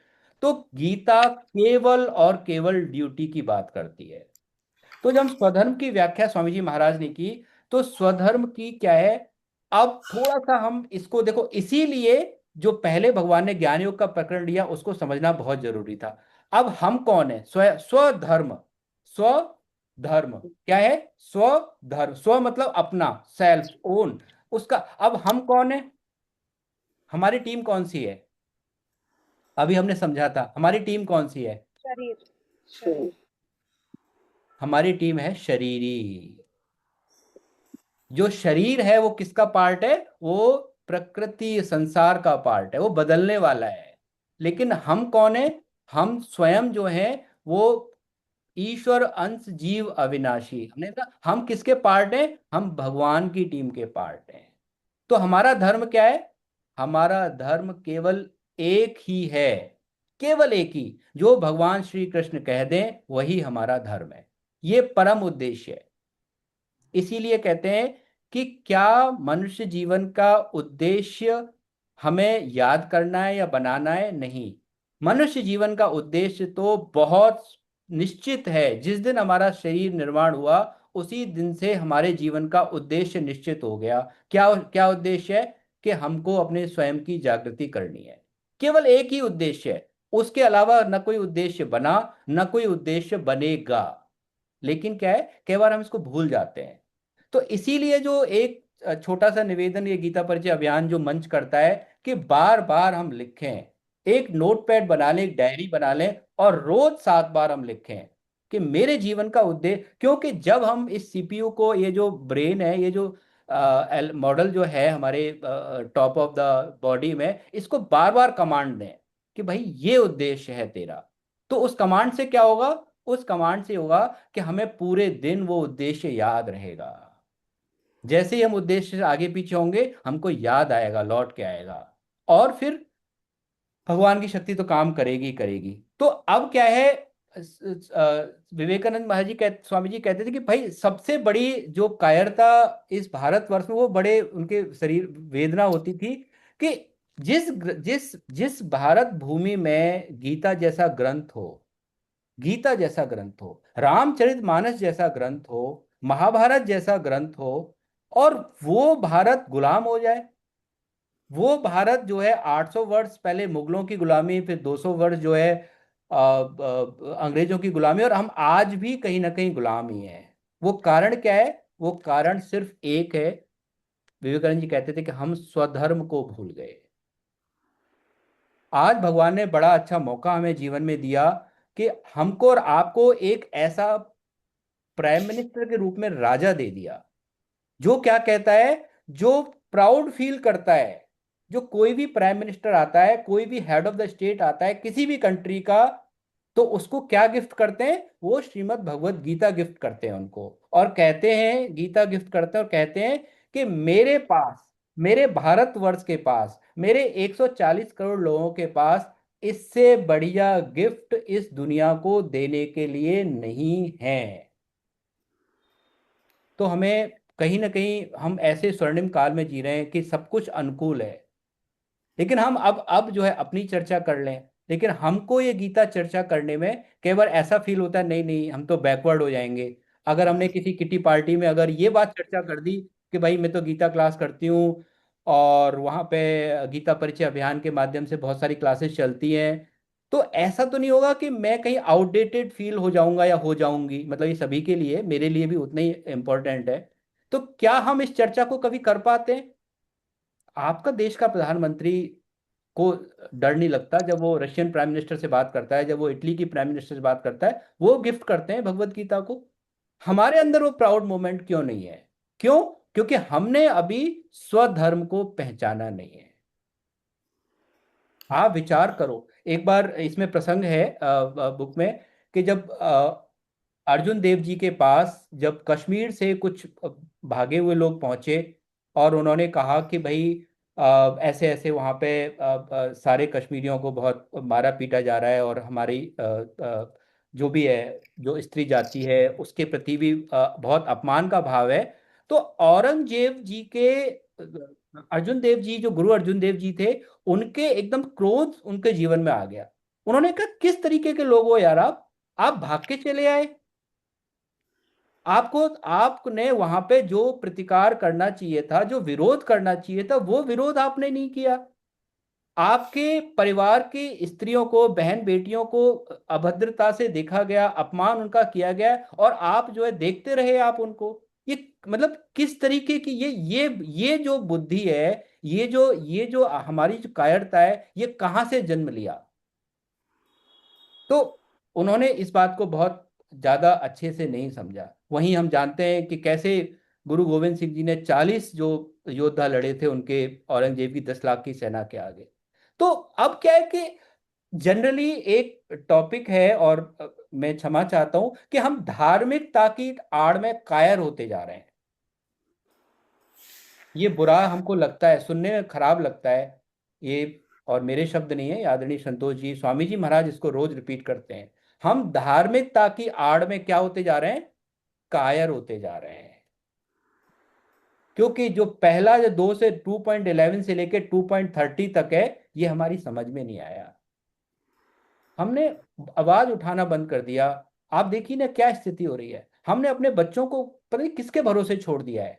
अब टीसीएस का जो प्रकरण हमारे और आपके जीवन में सबके सामने है, आप विचार करें, क्या ये संभव है किसी और किसी के जीवन में ऐसा हो जाना कि हमारे बच्चे क्या इतने कमजोर हैं, क्या इतने कोमल हैं, क्या उनको नहीं पता है क्या करना चाहिए क्या नहीं करना चाहिए, क्या उनको नहीं पता है कैसे जवाब देना चाहिए, क्या उनको नहीं पता है कि लिमिटेशन क्या है, कहाँ तक हमको सहन करना है और कहाँ हमको जवाब देना शुरू करना है।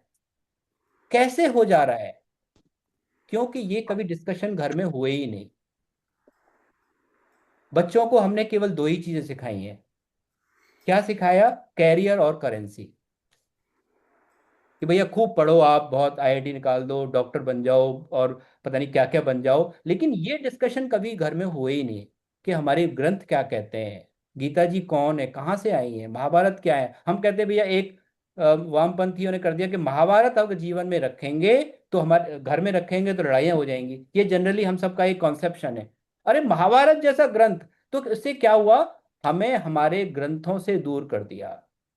किसी भी संस्कृति को मिटाना हो तो आप सबसे पहले उसकी भाषा, उसके विश्वास पे चोट कर दो। आप उसकी तो दो चोटें सबसे सबसे पहले हमारी भाषा पे चोट कर दी गई। आज हिंदी बोलने में हमें शर्म आती है। संस्कृत बोलना तो खैर, हम रेलवे स्टेशन पर खड़े हैं अंग्रेजी में बात कर रहे हैं, क्यों? ठीक है, अगर कोई बाध्यता है, अगर हम ऑफिशियल मीटिंग्स में हैं जहाँ पे ऑब्वियसली जो हमारा वे, तो अच्छी बात है, लेकिन इन जनरल हम सिर्फ क्यों? क्योंकि इंग्लिश बोलने से हम इंटेलेक्चुअल कैटेगरी में आ जाते हैं। क्या रियली? क्या भाषा वाकई में इंटेलेक्चुअल से इसका कोई संबंध है? नहीं। ये बातें कौन सिखाएगा? ये हमें गीता तो इसीलिए कहते हैं, बार बार कहते हैं कि जो संस्कार है ना, वो सरकार का विषय नहीं है। स्वामी जी महाराज कहते हैं इसको, संस्कार परिवार का विषय है, हमारा और आपका विषय है। जब उन बच्चों को एक एक आयतें याद होती हैं, एक एक चीज याद होती है, हमारे बच्चों को क्यों नहीं पता है? क्योंकि हमें नहीं पता है। लेकिन आज तो हमें पता चल गया ना, जैसे भी पता चला कोई बात नहीं, अब आगे की जिम्मेदारी किसकी है? ये स्वधर्म हमें कौन सिखाएगा? ये श्लोक हम पढ़ के निकल जाएं और तो कैसे? तो इसीलिए यहां भगवान ने बोला कि तुम अपने धर्म को तो पहचान अर्जुन। तू क्या बात कर रहा है? कर्तव्य कर्म क्या भाई? तू क्षत्रिय है। जब ये प्रसंग महाभारत का है और आपको बड़ा अच्छा लगेगा सुन के कि जब द्रौपदी जी का अपमान हुआ कौरवों की सभा में, तो युधिष्ठिर जी क्या है, वो धर्म के अवतार है। वो कभी नहीं चाहते थे कि युद्ध हो, लेकिन माँ कुंती ने उनको ललकारा है। माँ कुंती ने पांचों पांडवों को बिठा के ललकारा है। और शायद ये हमारी पुस्तक में है, और नहीं है तो मैं वो प्रसंग ले लेता हूं। उन्होंने युधिष्ठिर जी से कहा है कि तुम एक काम करो, तुम ये जो छत्राणी हैं, ये जो क्षत्रियों के जो बच्चे हैं ना, वो कर्तव्य कर्म करने के लिए ही पैदा होते हैं। तुम एक काम करो, अगर तुमसे युद्ध नहीं होता तो तुम जाके दुशासन की और दुर्योधन की शरण में चले जाओ। अर्जुन से कहा है कि तुम जो है नाच गाने का काम कर लो, क्योंकि तो युद्ध तो तुमसे होता नहीं है, गांडीव को तुम उठा के फेंक दो। भीम से कहा है तुम दुर्योधन के घोड़ों की सेवा करो, क्योंकि तुम दुर्योधन से युद्ध नहीं कर पाओगे। ये हमारे ये कर्तव्य कर्म को बोध कराने वाले हमारी माएँ हैं। आज हम शायद माँ मदालसा का हम चरित्र भी सर लेंगे, लेकिन ये कहाँ गायब हो गया हमारी हमारे सनातन संस्कृति से? गीता हमको कायरता होना नहीं सिखाती, रामचरितमानस हमें कायर होना नहीं सिखाते। जब खरदूषण पूरी सेना लेके आया तो मेरे भगवान अकेले खड़े हो गए, लक्ष्मण जी को सीता जी को अलग भेज दिया, मैं देखता हूं इनको कौन है। लेकिन ये कायरता हमारे जीवन में जो है, अगर है, वो सिर्फ इसीलिए है क्योंकि हमने स्वधर्म को नहीं पहचाना। तो अब स्वधर्म क्या है? हर जीवन के व्यक्तित्व का अलग अलग है। हम गृहिणी हैं, हमारे माता पिता हैं, हमारे हम बच्चे हैं, हम जॉब में हैं, तो हमारा सबका स्वधर्म अलग अलग है। हम अपने उस हिसाब से, हम जिस कैटेगरी में हैं, जिस रीजन पे हैं, जिस लेवल पे हैं, और ये गीता जी की हाथ जोड़ के प्रार्थना है कि स्वधर्म केवल अपना देखना है।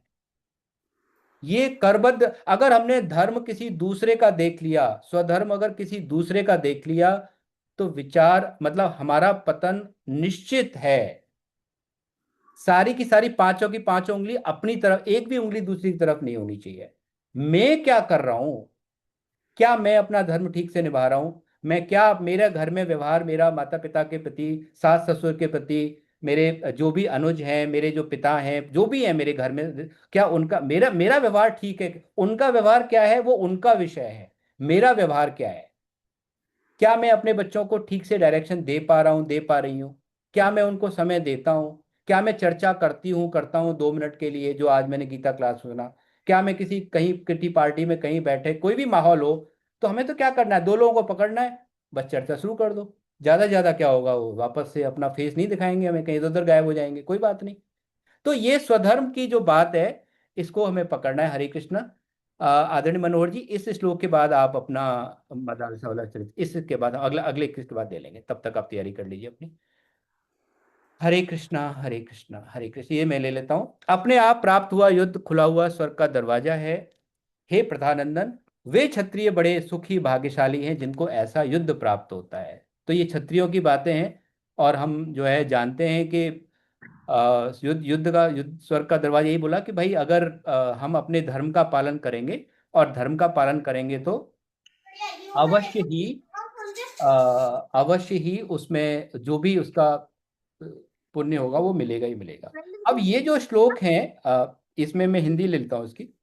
अब अगर तू धर्म, अब यहाँ पे वो नेगेटिव्स बता रहे हैं, अगर तुम इस कर्तव्य पालन को नहीं करोगे, हम अगर अपने स्वधर्म का पालन नहीं करेंगे, तो महात्मा अर्जुन से कह रहे हैं कि तुम नहीं करोगे तो तुम्हारी धर्म और कीर्ति का त्याग करके प्राप्त होगा, और सब प्राणी भी तेरी सदा रहने वाली अपकीर्ति का कथन अर्थात निंदा करेंगे, तथा महारथी लोग तुझे भय के कारण युद्ध से हटा हुआ मानेंगे, और तेरे शत्रु लोग तेरी सामर्थ्य की निंदा करते हुए बहुत से न कहने योग्य बात भी करेंगे।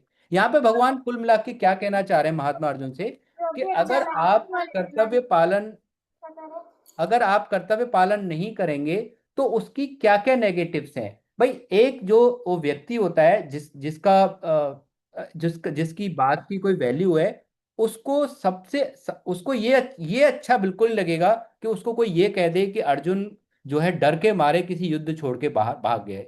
राइट। लेकिन अब भगवान कह रहे हैं कि अगर तुम ये सब, क्योंकि तुम क्षत्रिय हो और तुम्हारा ये काम है, तो कहीं ना कहीं वो बेसिकली एक ये फीडबैक दे रहे हैं कि आप नहीं, अगर ये जो, और ये युद्ध क्या है, ये युद्ध आपने इनवाइट नहीं किया है, ये युद्ध आपके ऊपर थोपा गया है। ऐसा नहीं है कि भगवान युद्ध युद्ध युद्ध कह के बार बार अर्जुन को या कौरवों को युद्ध में धकेलना चाहते हैं, नहीं।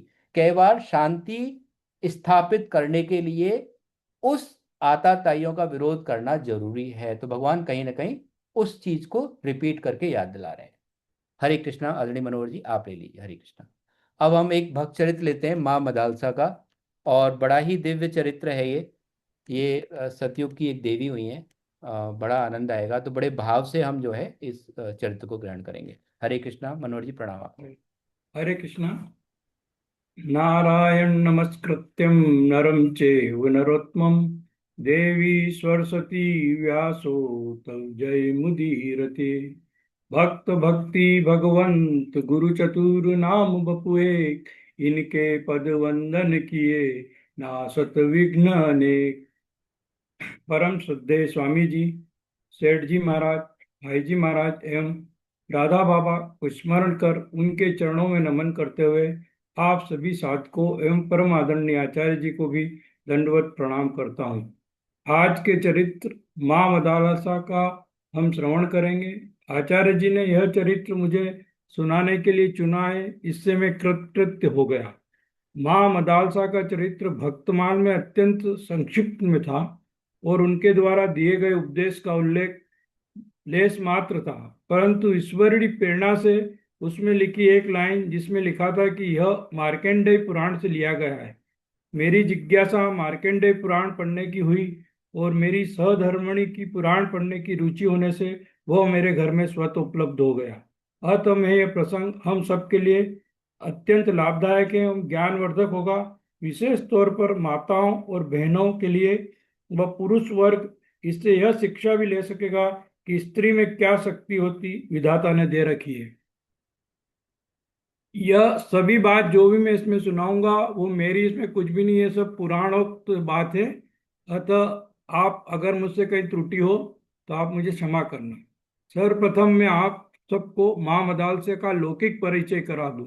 माँ मदालसा अत्यंत रूपवान, गुणवान, आदर्श विदुषी, आदर्श सती और आदर्श माता थी। वे प्रथम बार गंधर्वराज विश्वासु की पुत्री थी, जिसका अपहरण पाताल केतु नामक राक्षस द्वारा कर लिया गया था, और वे पाताल योग में निवास करती थी। इसी समय पृथ्वी पर गोमती नदी के तट पर एक धर्मात्मा राजा शत्रुजित राज्य करते थे। उनका एक सुंदर, पराक्रमी और बुद्धिमान पुत्र ऋतुध्वज भी था, जो स्वयं अश्विनी कुमार के समान सुंदर एवं गुणवान था। पाताल केतु राक्षस ऋषियों के यज्ञ कार्य में विघ्न डालता था और ऋषिगण उससे परेशान थे। एक दिन सभी ऋषिगण राजा शत्रुजित के दरबार में पहुंचे और राजा के सामने अपनी व्यथा सुनाई। ऋषियों ने कहा कि हम उसे अपनी क्रोधाग्नि से भस्म तो कर सकते हैं, परंतु ऐसा करना नहीं चाहते, क्योंकि प्रजा की रक्षा करना एवं दुष्टों को दंड देना शास्त्र अनुसार राजा का कर्तव्य है। हम आपसे मिलने का विचार करके कर ही रहे थे कि एक दिन यह अश्व, वो अपने साथ एक अश्व को लेकर आए थे, आकाश मार्ग से पृथ्वी पर उतरा और भविष्यवाणी हुई कि यह अश्व बिना किसी रुकावट के समस्त पृथ्वी की परिक्रमा कर सकता है। आकाश, पाताल, पर्वत, समुद्र सब जगह आसानी से जा सकता है। इसलिए इसका नाम कुवलय है, और ये भगवान सूर्य से सूर्य ने आपको समर्पित करने के लिए हमें दिया है, और कहा है कि यह अश्व राजकुमार ऋतुध्वज को दे दो, वो इस पर आरूढ़ होकर उस दैत्य का वध करेगा, पाताल केतु का वध कर देगा। इस अश्व रत्न के प्राप्त होने से राजकुमार की भी बड़ी प्रसिद्धि होगी और वह कुल्याक्ष कहलाएंगे। अतः आप आकाशवाणी को सत्य जानकर इस अश्व पर राजकुमार को सवार कर हमारे साथ भेज दीजिए, जिससे धर्म का लोप नहीं हो। गालव मुनि एवं अन्य ऋषियों के कहने पर राजा ने प्रसन्नतापूर्वक राजकुमार को मुनियों की रक्षा के लिए भेज दिया। राजकुमार ने पाताल केतु, जो शकूर का रूप लेकर आया था, पीछा करते हुए अपने अर्धचंद्राकार बाण से प्रहार कर घायल कर दिया। वो भागते भागते जंगल में विलुप्त हो गया। राजकुमार भी पीछा करते करते जंगल में पहुंचे। सहसा एक स्थान पर जमीन धंसने लगी और राजकुमार घोड़े सहित पाताल लोक में पहुंच गए। वहां का दृश्य बड़ा सुंदर था। राजमहल जैसी अट्टालिकाएं थी और एक स्त्री बड़ी तेजी से सीढ़ियां चढ़ती हुई चली जा रही थी। राजकुमार ने उससे वार्ता करना चाहा, पर वो वहां नहीं रुकी और तीव्रता से चली गई। अब राजकुमार भी उसका पीछा करते हुए वहां पहुंचे। वहां उन्होंने एक दृश्य देखा कि एक अत्यंत सुंदर स्त्री पलंग पर अर्धमूर्छित अवस्था में लेटी हुई है, और यह जो स्त्री उन्हें मिली थी वह स्त्री पंखा झल रही है। राजकुमार के पूछने पर इस स्त्री ने बताया कि मैं तो इनकी दासी हूं, और यह राजकुमारी मदालसा है, जिसका पाताल केतु ने अपहरण कर रखा है। उनके अर्धमूर्छित होने का कारण जानना चाहा तो उसने बताया कि यह आज से 3 दिन पहले अपने जीवन की लीला समाप्त करना चाहती थी, पर गौ माता सुरभि ने प्रकट होकर कहा कि तुम चिंता मत करो, पाताल केतु के वध का समय अब आ गया है, और जो उसका वध करेगा वही तुम्हारा वरण करेगा। जब मैंने पाताल केतु को मृत अवस्था में देखा तो मैंने यह सूचना दी, तभी से यह लज्जा के कारण अर्धमूर्छित है। अब आप आ गए हो, यह शीघ्र ही ठीक होगा। राजकुमारी की दशा धीरे धीरे ठीक होने लगी। उस पर उसने राजकुमार से जब चर्चा की तो उसने जो माँ सुरभि ने जो बात बताई थी गौ माता ने, उसके अनुसार उन्होंने उनके सामने विवाह का प्रस्ताव रखा। लेकिन राजकुमार जो है पिता की बहुत आज्ञा का पालन करते थे, तो उन्होंने कहा कि मैं बिना पिता की आज्ञा के यह कार्य नहीं कर सकता। तो उन्होंने कहा अगर आप मेरे को यहाँ पे छोड़ के गए तो फिर और कोई राक्षस मेरे को जाने नहीं देगा। तब उन्होंने सोचा कि ठीक है, उन्होंने विवाह किया, और वो विवाह करने के बाद जो अश्व तो ऐसा था ही सही, जिसकी हम पूरे पहले बात सुन चुके हैं, उस पर सवार होके और वह अपने राज्य में चले गए।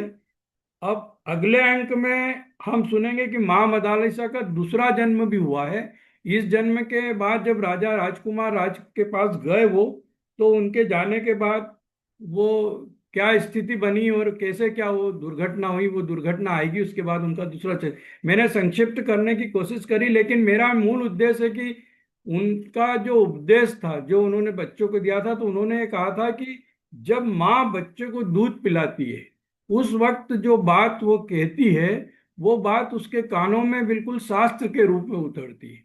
और उन्होंने तो पूरे 16 संस्कार समझाए, गर्भाधान से लगा के मृत्यु संस्कार तक पूरे संस्कारों की शिक्षा दी है। वो तो काफी लंबा प्रसंग हो जाएगा, लेकिन जो जो एक जरूरी है वो मैं आपको सुनाऊंगा। आपकी अगर आगे आज्ञा रहेगी तो सेकंड, उसके बाद 3 या 4 में मैं इसको कंक्लूड करने की कोशिश करूंगा। हरे कृष्णा। ठीक है सर, बहुत सुंदर। हरे कृष्णा सर, बहुत प्रणाम आपको, बहुत वंदन। बहुत ही सुंदर। तो ये चरित्र जरूर हमें भक्त चरित्रों से, जो एक संतों की वाणी है कि जब हम भक्त चरित्र का श्रवण करते हैं तो ऐसा मानते हैं कि उनका एक अंश हमारे जीवन में उतरता है। और जैसा कि हमने अभी थोड़ी देर पहले समझा, किसी भी तरीके से हम क्या है, भगवान को जानने समझने की स्थिति में नहीं है। तो केवल भक्त या संत ही हैं जो भगवान का इंट्रोडक्शन हमको देते हैं। और आज के जीवन में अगर हम देखें, परम श्रद्धेय स्वामी प्रेमानंद जी महाराज का साक्षात उदाहरण है कि जितना परिचय भगवान का शायद उन संत ने दिया है, और जितनी मार्मिक बातें हैं, क्योंकि जैसा वो बोलते हैं ऐसा ही उनका व्यवहार है, ऐसा ही उनका जीवन में उतरते हैं, तो हमको चीज़ें उनकी कितनी रिलेवेंट लगती हैं। तो इसलिए भक्त चरित्र क्या है कि जहाँ मिल जाए, जैसे मिल जाए, हमको जरूर पढ़ने चाहिए। क्योंकि भक्त चरित्र से हमको ये भरोसा होता है कि अगर इनके जीवन में ये अगर क्रांतिकारी परिवर्तन हो सकता है, तो वो मेरे जीवन में भी अवश्य हो सकता है। हरे कृष्ण, बहुत सुंदर सर, बहुत बहुत आपको प्रणाम है, अभिनंदन है। आगे चलते हैं अपने श्लोक यात्रा में। अभी समय है थोड़ा सा। हरे कृष्णा। ले लीजिए हरे कृष्णा, ये वाला श्लोक ले लीजिए, 38। हरे कृष्णा, आप ले लीजिए। हैंड रेज है दिव्य, आप प्लीज वो कर दीजिए।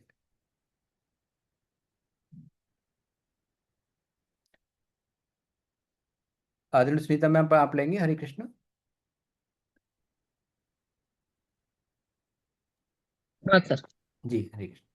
अब बाकी बाकी हैंड रेज कर लें अपने, जिनको भी लेना है आगे के श्लोक में, फटाफट से हो जाए। सुख सुख दुखे समे कृत्वा लाभालाभो जया जयो ततो युध्यायुज्यस्व नेवं पापमवापश्यसि।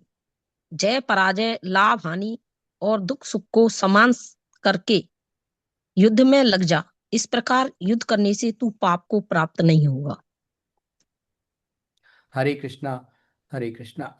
और एक जब हम चरित्र जब ले रहे थे अर्जुन गुरु गोविंद सिंह जी का, तो एक इतिहास की बात जो हमको हमेशा याद रखनी चाहिए कि चमकौर सिंह साहब, राइट, जहाँ पे गुरु गोविंद सिंह के जो बालक थे उनका जो अंतिम संस्कार हुआ है, तो औरंगजेब ने वो अंतिम संस्कार के लिए, इस बात को हम बहुत ध्यान से सुने, हम अपने इतिहास को अगर याद नहीं रखेंगे तो इतिहास रिपीट होगा। तो वो अंतिम संस्कार के लिए जमीन देने के लिए मना कर दिया था। तब एक राजा हुए हैं, दीवान थे, दीवान टोडरमल, और शर्त ये रखी थी कि जितनी जमीन पर आप सोने के सिक्के बिछा दोगे, आप क्रूरता की हद देखिए, बालक का शव पड़ा हुआ है, अंतिम संस्कार होने नहीं दिया जा रहा है, कि जितनी जमीन पे आप सोने के सिक्के बिछा दोगे उतनी जमीन आपकी हो जाएगी। उस टाइम पर टोडरमल जी ने, जो दीवान थे, 78,000 78,000 गोल्ड के कॉइन बिछा दिए थे, और 4 स्क्वायर मीटर जमीन जो है उनसे लेके उन बच्चों का अंतिम संस्कार कराया था।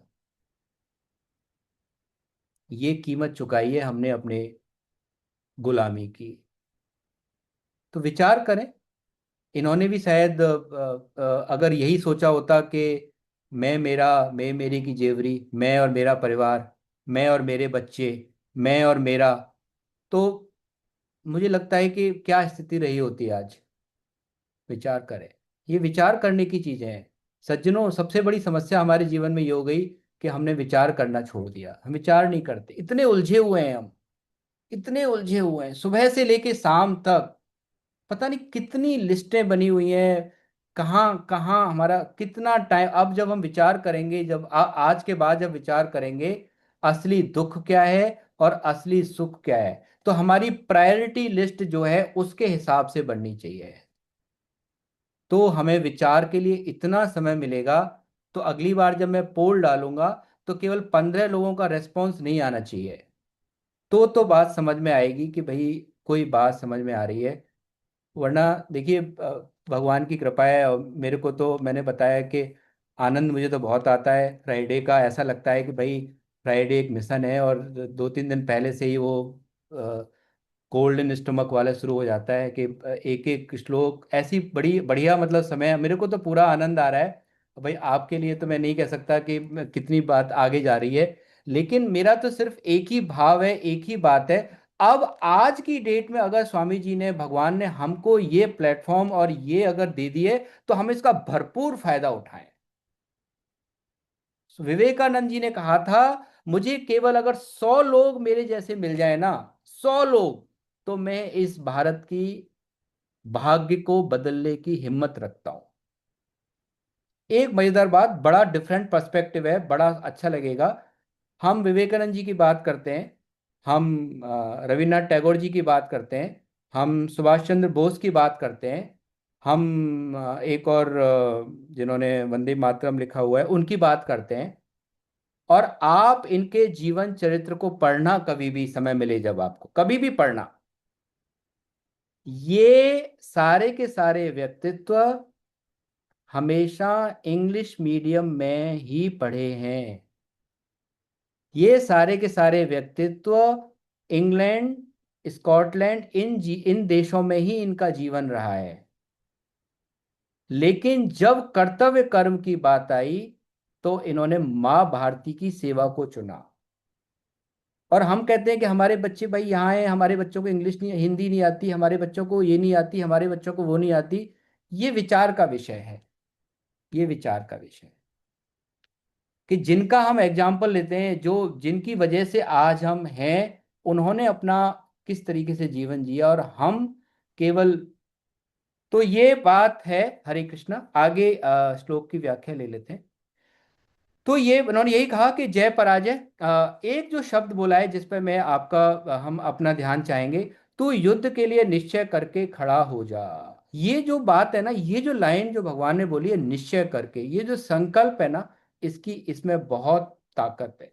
बाकी जय पराजय, हानि लाभ और सुख दुख को समान करके फिर युद्ध में लग जा। अब जब हम 211 से लेके 230 तक की बात को समझ गए, तो ये जो शब्द हैं जय पराजय, लाभ हानि और सुख दुख, इनकी इसको मुझे रिपीट करने की आवश्यकता नहीं है, क्योंकि अब हमको पता है जय का मतलब क्या है, अब हमको पता है लाभ का मतलब क्या है, अब हमको पता है सुख का मतलब क्या है, और अपोजिट भी दो। तो अब ये जब जब वो कॉन्सेप्ट एक बार हमारा पूरा क्लियर हो गया, तो हमको क्या दिखता है कि हम तो हैं शरीरी, और हमारा केवल एक ही काम है कि जो इस रोल जो हमें मिला है उसको हमें 100% जीना है। बाकी तो शक्ति जो है खड़ी ही है। ठीक है, हरे कृष्णा। आगे अगला श्लोक ले लीजिए। हरे कृष्णा। बाकी नए हाँ, आदरणीय मोनिका जी आप लीजिए प्लीज। हरे कृष्णा। आप अनम्यूट कर सकते हैं अपने आप को एक बार। हाँ जी, हरे कृष्ण। होता वा प्रावश्य स्वर्ग जित्वा वा पोक्ष्यति महीम् तस्मा आपने चेंज कर दिया। हाँ जी जी, सॉरी, हाँ जी प्लीज, ये दोनों ले लीजिए। मैं 39 और 40 दोनों ले लीजिए। होतिया युत्या पार्थ कर्म बंधन प्रहा पयस्मि येन हापि कर्म नाशो अस्ति प्रत्यवातो न विद्यते सर्वलपयस्य च धर्मस्य त्रायते महत्तो भयात्। हे पार्थ, यह संबुद्धि तेरे लिए पहले सांख्य योग में कही गई और अब तू उसको कर्म योग के विषय में सुन। जिस संबुद्धि से युक्त हुआ तो कर्म बंधन का त्याग कर देगा। मनुष्य लोक में इस संबुद्धि रूप धर्म के आरंभ का नाश नहीं होता तथा उसके अनुष्ठान का उल्टा फल भी नहीं होता, और इसका थोड़ा सा भी अनुष्ठान जन्म मरण रूप महान भय से रक्षा कर लेता है। हरे कृष्णा, बहुत सुंदर मैम, प्रणाम आपको। हरे कृष्णा। देखिए यहाँ पे भगवान क्या कह रहे हैं, बहुत ध्यान से समझने वाला है ये 39-40। ये कहते हैं हे पार्थ अब यहाँ पे भगवान एक नया एक थोड़ा सा डिफरेंट, पहले तो अर्जुन जी महाराज को युद्ध के नुकसान और फायदे उन्होंने अपने तरीके से समझा दिए हैं। और ये जो दो श्लोक हैं इसमें भगवान कुछ मतलब लाभ बता रहे हैं वैसे तो, लेकिन कुछ और कहना चाह रहे हैं। वो क्या कह रहे हैं कि जैसे सांख्य योग में जो बातें कही गई हैं उनको तो दोबारा से सुन। तो सबसे पहले समबुद्धि, एक जो बात कर रहे हैं वो समता, भगवान ने यहाँ पे समबुद्धि की बात की है। समबुद्धि, समबुद्धि का मतलब क्या है? समबुद्धि का मतलब अभी के लिए हम इतना समझ लेते हैं कि जिसका विवेक जागृत है, जिसको सत और असत में वो कैटेगरी, जिसमें सत्य और असत में जो है जो कैटेगरी कर चुका है, मतलब जिसको पता है कि सत्य क्या है और असत क्या है। अगर उस बुद्धि से हम कोई भी कर्म करेंगे तो क्या है, हम कर्म बंधन को त्याग देंगे। यहाँ पे 39 और 40 को बहुत सूक्ष्म चीजें हैं।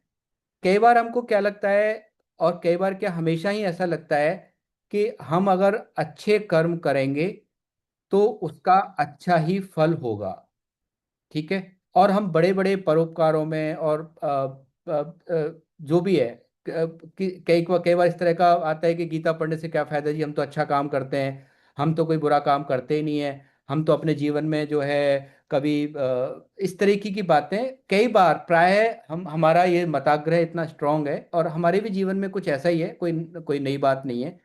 तो भगवान यहाँ पे एक ऐसी बात अभी इसके कई बार क्या होता है, रीड बिटवीन द लाइंस है कि उन्होंने कहा तो कुछ है पर वो कहना कुछ और चाहते हैं। कि वो ये कह रहे हैं कि आप अच्छे कर्म करो या बुरे कर्म करो, दोनों ही कर्म बंधन में बांधने वाले हैं। अब ये बात जो है हमें हिट करेगी, करनी ही चाहिए, क्योंकि हम तो आज तक क्या सुनते आए थे कि अगर हम अच्छे कर्म करेंगे तो वो हमारे लिए अच्छा कुछ शुभ कर्म होगा या पॉजिटिव अकाउंट होगा, इस तरीके की बातें हम करते आए थे, सुनते आए हैं, राइट। लेकिन गीता जी क्या कह रही है, भगवान कह रहे हैं कि अगर तुम अच्छे कर्म करो या बुरे कर्म करो, दोनों ही कर्म बांधने वाले हैं। इस बात को बहुत आगे से भगवान और बहुत अच्छे से खोलेंगे, लेकिन अभी के लिए संत लोग इसको दो कैटेगरी बताते हैं कि बुरे कर्म क्या है, लोहे की जंजीर है। हम बंधे तो हैं, लेकिन कैसे बंधे हैं, लोहे की जंजीरों से बंधे हैं। और जो शुभ कर्म है, जो अच्छे कर्म है, बंधे हम वहां पे भी हैं, लेकिन कैसे बंधे हैं, गोल्ड की जंजीर से बंधे हुए हैं, सोने की जंजीर से बंधे हुए हैं, लेकिन दोनों के दोनों ही बांधने वाले हैं। अब इनसे मुक्ति कैसे होगी, कैसे हम दोनों जंजीरों को तोड़ सकते हैं, वो विषय हम एक बार आगे ले लेंगे। आगे जो भगवान ने आगे जो बोली है ये वाली, अब इन्होंने कहा कि जो समता जो है इसको चार डिपार्टमेंट में तोड़ा है, चार चार बातें की है, उसको हम एक बार समझ लेते हैं बहुत अच्छे से। एक क्या है, कर्म बंधन प्रहास्यसी। यहाँ पे भगवान कह रहे हैं कि कर्म बंधन को तोड़ने की बात कर रहे हैं। जब हम इस संबुद्धि से जब काम करते हैं तो जो भी कर्म करते हैं वो कर्म कैसा होता है, वो बांधने वाला नहीं होता, वो बांधने वाला नहीं होता। जब हम थ्योरी ऑफ कर्मा लेंगे, ठीक है, तीसरे या चौथे चैप्टर के बाद एक स्पेशल सेशन ले लेंगे एक दिन। वो क्या है, theory of Karma. Theory of Karma क्या है, उसको हम कर्म सिद्धांत भी कहते हैं। वो लेने के बाद हमारे जितने भी कर्म से रिलेटेड जो भी क्वेश्चंस हैं, सारे के सारे सारे क्वेश्चंस क्लियर हो जाएंगे। जो भी क्वेश्चंस हमारे जीवन में है कि मेरे साथ अच्छा कर्म करता हूँ तो भी बुरा क्यों होता है, बुरे कर्म करता हूँ मैं देखता हूँ वो तो बड़े कई बार हम कहते हैं भाई साहब ये तो हम जानते हैं इतने खराब काम करता है, दुर्योधन जैसे लक्षण है इसके, और फिर भी बढ़िया जिंदगी जी रहा है, इसकी तो तबीयत भी ठीक रहती है, इसको कभी बीमार बुखार भी नहीं आता, और इसको तो किसी चीज़ की कमी नहीं है। और एक तरफ हमें जो इतने भगवान की गीता पढ़ रहे हैं पढ़ा रहे हैं, और देखो आए दिन जो है हम किसी न किसी चीज़ से पीड़ित रहते हैं। तो ये क्या है, थ्योरी ऑफ कर्म है। ये जब हम समझेंगे तो ये हमको समझ में आएगा कि ये अलग खेल है एक। और जिस दिन वो बात हमें समझ में आ गई तो फिर कर्म करने के प्रति हम जो है बहुत ही सचेत हो जाएंगे। दूसरी बात भगवान ने बोली कि समता के आरंभ का नाश नहीं होता। जब हम असत और असत में भेद करना सीख जाते हैं तो कहते हैं वो जो स्टार्टिंग पॉइंट है उसका कभी नाश नहीं हो सकता। क्यों? क्योंकि हम किससे कनेक्शन बना रहे हैं, हम अपना कनेक्शन सत्य से जोड़ रहे हैं। और तीसरी बात क्या बोली कि उसके अनुष्ठान का कभी उल्टा फल नहीं होता।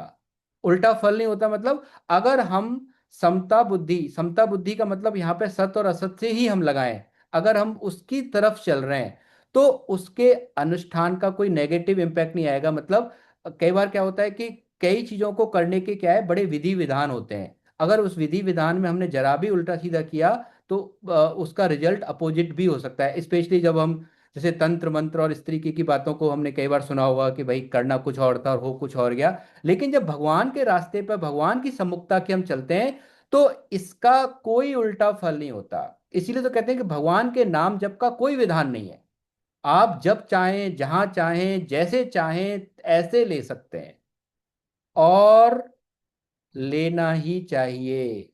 ये ज्ञान योग हमने पढ़ लिया है, और मैं अपनी बात करूं तो मैंने 10 बार पढ़ लिया है, पर मुझे अभी भी एक भी अक्षर समझ में नहीं आया। ये बिल्कुल, और ऐसा नहीं है कि मैं केवल बोलने के लिए बोल रहा हूं, ये मैं बिल्कुल पूरे होशो हवास में ये बात बोल रहा हूं, ये नहीं समझ में आता है। क्योंकि ज्ञान योग को समझने की पहली सीढ़ी क्या है? पहली सीढ़ी है कि हम अपने आप को शरीर ना माने। ऐसा है क्या हमारे जीवन में? नहीं। अगर ऐसा नहीं है तो गेट अभी बंद है। भाई आप किसी भी घर में कब घुसेंगे? जब उसमें कोई खिड़की खुली होगी, कोई गेट खुला होगा, तो वो एलिजिबिलिटी क्राइटेरिया नहीं है, नहीं है। इसीलिए भगवान ने कहा है भाई कलयुग केवल नाम आधारा। इसीलिए आपके चरणों में स्वामी जी रोज रोज कहते हैं इस बात को सुबह कि भैया नाम जप के बिना क्या होगा। नाम जप से, नाम जप से वो हो जाएगा जो हम अपने जीवन में चाहते भी नहीं है। अच्छा, ये बात क्या है? जैसे मैं अपनी बात करूं, जगह जगह जाके हम ये प्रश्न करते हैं कि अभी बात समझ में नहीं आ रही है, अपनी बात समझ में नहीं आ रही है, लेकिन जो स्वामी जी और संत जो कहते हैं उस बात को हम अपने जीवन में नहीं उतारते। केवल एक ही तो बात कह रहे हैं कि आप जिस स्थिति में हो, आप जैसे हो, आप केवल भगवान के नाम का स्मरण रखो। कौन सा नाम? कोई भी नाम, जो भी नाम हमें अच्छा लगता है। हमें राम जी अच्छे लगते हैं, कन्हैया जी अच्छे लगते हैं, राधा जी अच्छी लगती है, माँ अच्छी लगती है, हमें गुरुदेव अच्छे लगते हैं, कोई भी नाम। क्या सारे नाम कल्याण? हाँ, क्योंकि सारे नाम केवल भगवान के हैं, केवल और केवल। और क्या है? तुलसीदास जी ने कहा है कि ये जो नाम है ना, ये मणि के जैसा है। इसमें क्या है, न तो दीपक की जरूरत है, न बत्ती बाती की जरूरत है, न तेल की जरूरत है, ये स्वयं प्रकाशित है। और कहा इतना बेहतरीन चीज है, अगर हम जैसे लेट से कि ये शरीर को अगर हमने एक नगर मान लिया, एक शरीर को हमने एक घर मान लिया, तो इस घर की जो देहरी क्या है, ये मुंह है हमारा। अगर इस मुंह पे हमने भगवान के नाम को रख लिया, उस मणि को रख लिया, तो वो क्या करेगा? वो हमारे बाहर और भीतर दोनों को आनंद से प्रकाशित कर देगा। फिर हमको न किसी से हलवों का टेस्ट पूछना है, न हमको किसी से ये पूछना है कि भाई साहब कुछ अनुभव नहीं हो रहा, गीता पढ़ते पढ़ते 10 साल हो गए, हम तो ऐसे के तैसे ही हैं। कोई जरूरत, कोई आवश्यकता नहीं है। जो प्रश्न हमारे शरीर आएगा, हमारे मन में, हमारे संकल्प में, उस प्रश्न का उत्तर स्वयं भगवान देने आएंगे। वो किस रूप में आएंगे? वो नारद जी के रूप में आ सकते हैं, वो किसी संत के रूप में आ सकते हैं, वो किसी माता पिता के रूप में आ सकते हैं, वो किसी भी रूप में आ सकते हैं। एक बार मुझे परम श्रद्धेय स्वामी प्रेमानंद महाराज जी की बात बार बार याद आती है। वो बताते हैं कि मैं अपने सन्यास के जीवन आरंभिक काल में था, बहुत आरंभिक काल में, मुश्किल से मेरी अवस्था 15-17 वर्ष की रही होगी। और तो एक कोई व्यक्ति जो शायद उस टाइम पे अच्छी स्थिति में नहीं था, उसने थोड़ा सा हो सकता है कि ऐसे शराब वगैरह का सेवन किया हुआ था, और उसने वो मंदिर के अंदर गया और उसने मुझे बुलाया, और वो अपना जीवन का बिल्कुल साक्षात बात है। तो मैं, हालांकि कह रहे, मुझे डर तो लगता नहीं था किसी से, तो मैंने कहा मंदिर में जा रहा है, कोई ऐसी चिंता वाली बात नहीं है। मैं गया और उन्होंने कहा, महात्मा, मेरे वो व्यक्ति मुझसे बोलता है, महात्मा इस मूर्ति को देख रहे हो? अब सोचो, शराब पिया हुआ व्यक्ति है और कुछ बात कर रहा है, इस मूर्ति को देख रहे हो? कि हाँ देख रहा हूं, बताइए क्या कहना है आपको? कि इस मूर्ति पे इतने हैमर्स लगे, इतने इतनी चोटें इसने खाई है, और आज ये इसलिए पुज रही है कि ये टूटी नहीं है। तो एक बात जो उसने लास्ट में बोली, कुछ भी हो जाए लेकिन टूटना मत। ये हमेशा भरोसा रखना, ये हमेशा विश्वास रखना कि जो शरीरी है वो हमेशा हमारे साथ है, हर अवस्था में है, हर समय है, हर देश काल परिस्थिति में है। ऐसी कोई परिस्थिति नहीं है, ऐसा कोई देश नहीं है, ऐसा ऐसा कोई काल नहीं है जब वो नहीं है। तो स्वामी जी महाराज जी कहते हैं इस बात को, आज भी वो स्मरण करते हैं कि मुझे उसकी वो एक बात हमेशा याद रहती है कि टूटना मत। तो हमें भी बस वही याद रखनी है, हम किसी भी परिस्थिति में हो, कितनी भी विकट परिस्थिति हमारे सामने खड़ी हो जाए, लेकिन हमें टूटना नहीं है, हमें बिल्कुल स्ट्रांग बन के रहना। नहीं, नहीं, मेरे भगवान ने बोला है मैं हर जगह हूं, तो क्या आज नहीं देख रहे? कई बार फिर बार बार वही बात आती है कि हमारी अज्ञानता का क्या मतलब, क्या पैमाना है। कि एक संत कभी जीवन में जा रहे थे, तो उन्होंने कहा, तो क्या हुआ कि राजस्थान में थे वो, तो सामने से एक ऊंट गाड़ी आ रही थी, वो भी खाली, जैसे वो पानी की टंकी होती है ना, तो वो खाली पानी की टंकी थी। तो जो ड्राइवर था उसने जीप रोक दी, संत बैठे हुए थे, उन्होंने बोला, बेटा आपने जीप क्यों रोक दी? कि सर वो ऊंट गाड़ी ना खाली आ रही है, ये अशुभ संकेत है। तो बोले क्यों? तो उन्होंने कहा ये खाली है ना, टंकी खाली है, तो ये ठीक नहीं मानी जाती, जो है ऐसा ऐसा प्रचलन। तो संत ने कहा कि भाई तुमको वो टंकी दिख रही है, पर तुमको ऊंट नहीं दिख रहा जिसके अंदर भगवान विराजमान है, तुमको व्यक्ति जो चालक है वो नहीं दिख रहा है, और वैसे हम कहते हैं कि कण कण में भगवान है। तो कई बार क्या होता है कि कुछ चीजें हमारे बोलने चाले में आती हैं, लेकिन हमें उन पर भरोसा नहीं होता। तो कहीं ना कहीं बात सिर्फ इतनी ही है कि कुछ चीजें जो गीता जी की हैं वो हमारे हमें मूल में पकड़नी है, और वो हमारे जीवन का हिस्सा बन जानी चाहिए। तो ऐसे ही यहाँ पे जो बताया कि इसके थोड़ा सा भी अनुष्ठान, मतलब अगर हम इसको समता रूपी भगवान की तरफ हम पहले एक स्टेप भी चलते हैं, तो वो महान भय से रक्षा कर लेता है, महान भय से रक्षा कर लेता है। प्रत्यवायो न विद्यते, ये बिल्कुल ऐसे ही है। जब हमारा बच्चा कहीं 2 4 6 साल 10 साल बाद आता है, और केवल उसके आने की भनक, जब वो ऐसे कह देता है कि मैं उस दिन आऊंगा, तो आप विचार करें हमारे अंदर कितनी खुशी, कितनी प्रसन्नता, कितना उत्साह, कितना हम इंतजार करते हैं, कितना हम उसके लिए जो भी सेलिब्रेशन की तैयारी करते हैं, कितना करते ही है ना। क्यों? क्योंकि मेरा बच्चा वापस आ रहा है। तो ऐसे ही भगवान को जब ये पता चलता है कि ये हजारों करोड़ों वर्षों का भटका हुआ जीव आज मेरी तरफ आने का प्रयास कर रहा है, तो हमारा एक कदम और भगवान लाखों स्टेप चल पड़ते हैं, लाखों स्टेप चल पड़ते हैं। ये हमें कब समझ में आएगा? जब हम भक्त चरित्र और पढ़ेंगे आदरणीय मनोहर जी की वाणी से, और आगे और भक्त चरित्र लेंगे, तब हमें क्लैरिटी लेगी। हमसे ज्यादा उत्साहित मिलने के लिए भगवान बैठे हैं, वो तड़प रहे हैं मिलने के लिए। हम तो क्या तड़पेंगे, हमारी तो सामर्थ्य, हमको तो तड़पना ही नहीं आता। हमारे तो तड़पने की पैमाने भी बहुत अलग अलग हैं। हम तो तड़पते हैं कि भाई मेरे बच्चे और मेरी फैमिली मेरी बात माने, ये क्यों मेरी बात नहीं मानते हैं, मैं जो बोलता हूँ उसका उल्टा ही करना है। हम तो ये तड़पते हैं कि भाई कैसे कैसे जो है मेरा मान सम्मान बढ़ जाए, कैसे जो है हर आदमी। तो लेकिन वहां तड़पन कुछ अलग लेवल की है। तो भगवान कहते हैं कि समता रूपी बुद्धि का थोड़ा सा भी, थोड़ा सा भी, थोड़ा सा भी मतलब इतना सा भी अगर हम आगे व्यक्त करते हैं तो ये महान भय से हमारी रक्षा। सबसे बड़ा महान भय क्या है? सबसे बड़ा महान भय फिर वही है कि ये शरीर के रहते हुए जो प्रोजेक्ट हमें दिया है, धुरंधर को जो काम दिया था स्पाई बन के जाके, और वो पूरा जो अपना सेटअप करने का, मान लो उससे पहले ही वो अगर अपना मुंह खोल देता कहीं पे तो क्या होता? ऑब्वियसली उसका जो प्रोजेक्ट था वो पूरा नहीं हो पाता। ऐसे ही जो हमें यहाँ पे जो रोल दिया है भगवान ने, वो सबसे बड़ा भय है, और उस भय से क्या है, हमारी रक्षा हो जाती है। आज का आखिरी श्लोक ले लेते हैं 40 के बाद। हरे कृष्ण। आदरणीय योगराज जी आप ले लीजिए तीनों श्लोक 42, 43, 44। हरे कृष्ण सर। एक सेकंड सर, योगराज जी मैंने आपको अनम्यूट सर, सॉरी कर दिया मैंने जी, आप कर सकते हैं जी। सर आप ये श्लोक भी ले लीजिए और थोड़ी व्याख्या भी कर दीजिए इन तीनों की। हरे कृष्ण, प्रणाम। हरे कृष्णा हरे कृष्णा हरे कृष्णा।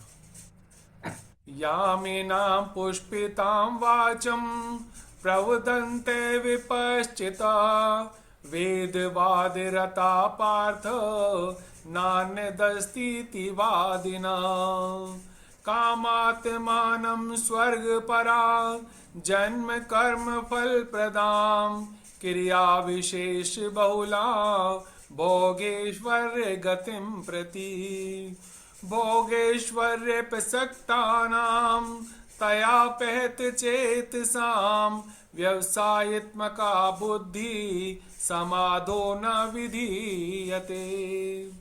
हे प्रथानंदन, जो कामनाओं में तन्मय हो रहे हैं, स्वर्ग को ही श्रेष्ठ मानने वाले हैं, वेदों में कहे हुए सकाम कर्मों में प्रीति रखने वाले हैं, भोगों के सिवाय और कुछ है ही नहीं ऐसा कहने वाले हैं, वे अविवेकी मनुष्य इस प्रकार की जिस पुष्पित दिखाऊ शोभा युक्त वाणी को कहा करते हैं, जो कि जन्म रूपी कर्म फल को देने वाली है तथा भोग और ऐश्वर्य की प्राप्ति के लिए बहुत सी क्रियाओं का वर्णन करने वाली है, उस पुष्पित वाणी से जिसका अंतःकरण हर लिया गया हो, अर्थात भोगों की तरफ खिंच गया है, और जो भोग तथा ऐश्वर्य में अत्यंत आसक्त हैं, उन मनुष्यों की परमात्मा में एक निश्चयात्मक बुद्धि नहीं होती। हरे कृष्णा हरे कृष्णा। सर लीजिए व्याख्या लीजिए सर इसकी। हरे कृष्णा, प्लीज कृपा कीजिए आज। आप ही बोलो प्रभु। हरे कृष्ण सर। सर लीजिए सर, लीजिए प्लीज। हरे कृष्ण।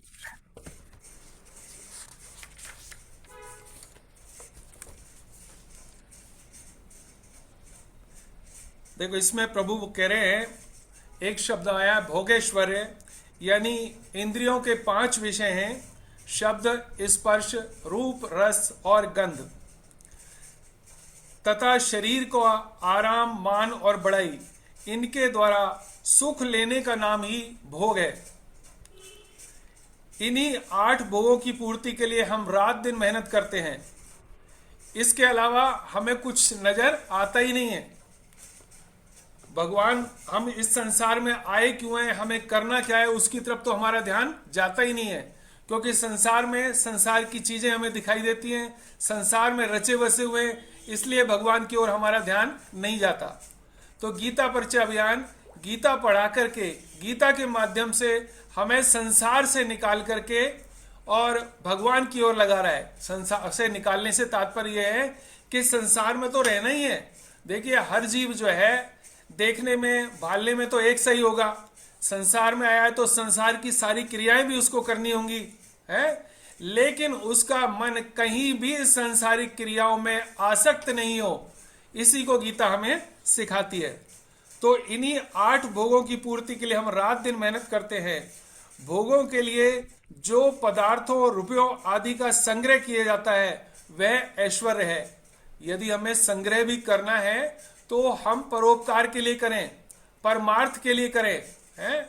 जैसा गीता में कहते हैं कि यदि भगवान ने हमें बहुत रुपए से धनी बनाया है तो इसलिए नहीं कि हम उस पर कुंडली मार के बैठ जाए, न तो स्वयं अपने काम में लें और ना ही वो औरों के काम में आने दें। नहीं, भगवान कहते हैं कि मैंने तुझे संसार के समस्त ऐश्वर्य सब भोग दिए हैं। भगवान ने मनुष्य को बनाया किसके लिए? अपने लिए। और संसार की सभी चीजें बनाई किसके लिए? मनुष्य के लिए। लेकिन मनुष्य संसार में आके सब कुछ भूल जाता है और उन भोग ऐश्वर्य संसार में ऐसा खो जाता है कि भगवान को भुला बैठता है। और अंततः यदि हम इसमें भोगते में रचे बसे रहेंगे तो अंत से में हमें क्या होगा? ये भोग ही याद आएंगे, और भोग याद आएंगे तो हमारी 84 में हमको फिर भटकना पड़ेगा। तो इसलिए कहा गया है कि इन्हीं 8 भोगों की पूर्ति के लिए हम रात दिन मेहनत करते हैं। भोगों के लिए जो पदार्थों रुपयों आदि का संग्रह करते हैं वह ऐश्वर्य है, इसमें हमको फंसना नहीं है। और हमारे कल्याण में सबसे बड़ी जो बाधा है वह है भोग और ऐश्वर्य की इच्छा। यदि हमारी कामना, सांसारिक कामना यदि तृप्त नहीं होती है, यदि वो शांत नहीं होती है, तो हमारे कल्याण का रास्ता प्रशस्त नहीं हो सकता। और यह हो सकता है एकमात्र हमारी कामना की शांति किससे होगी?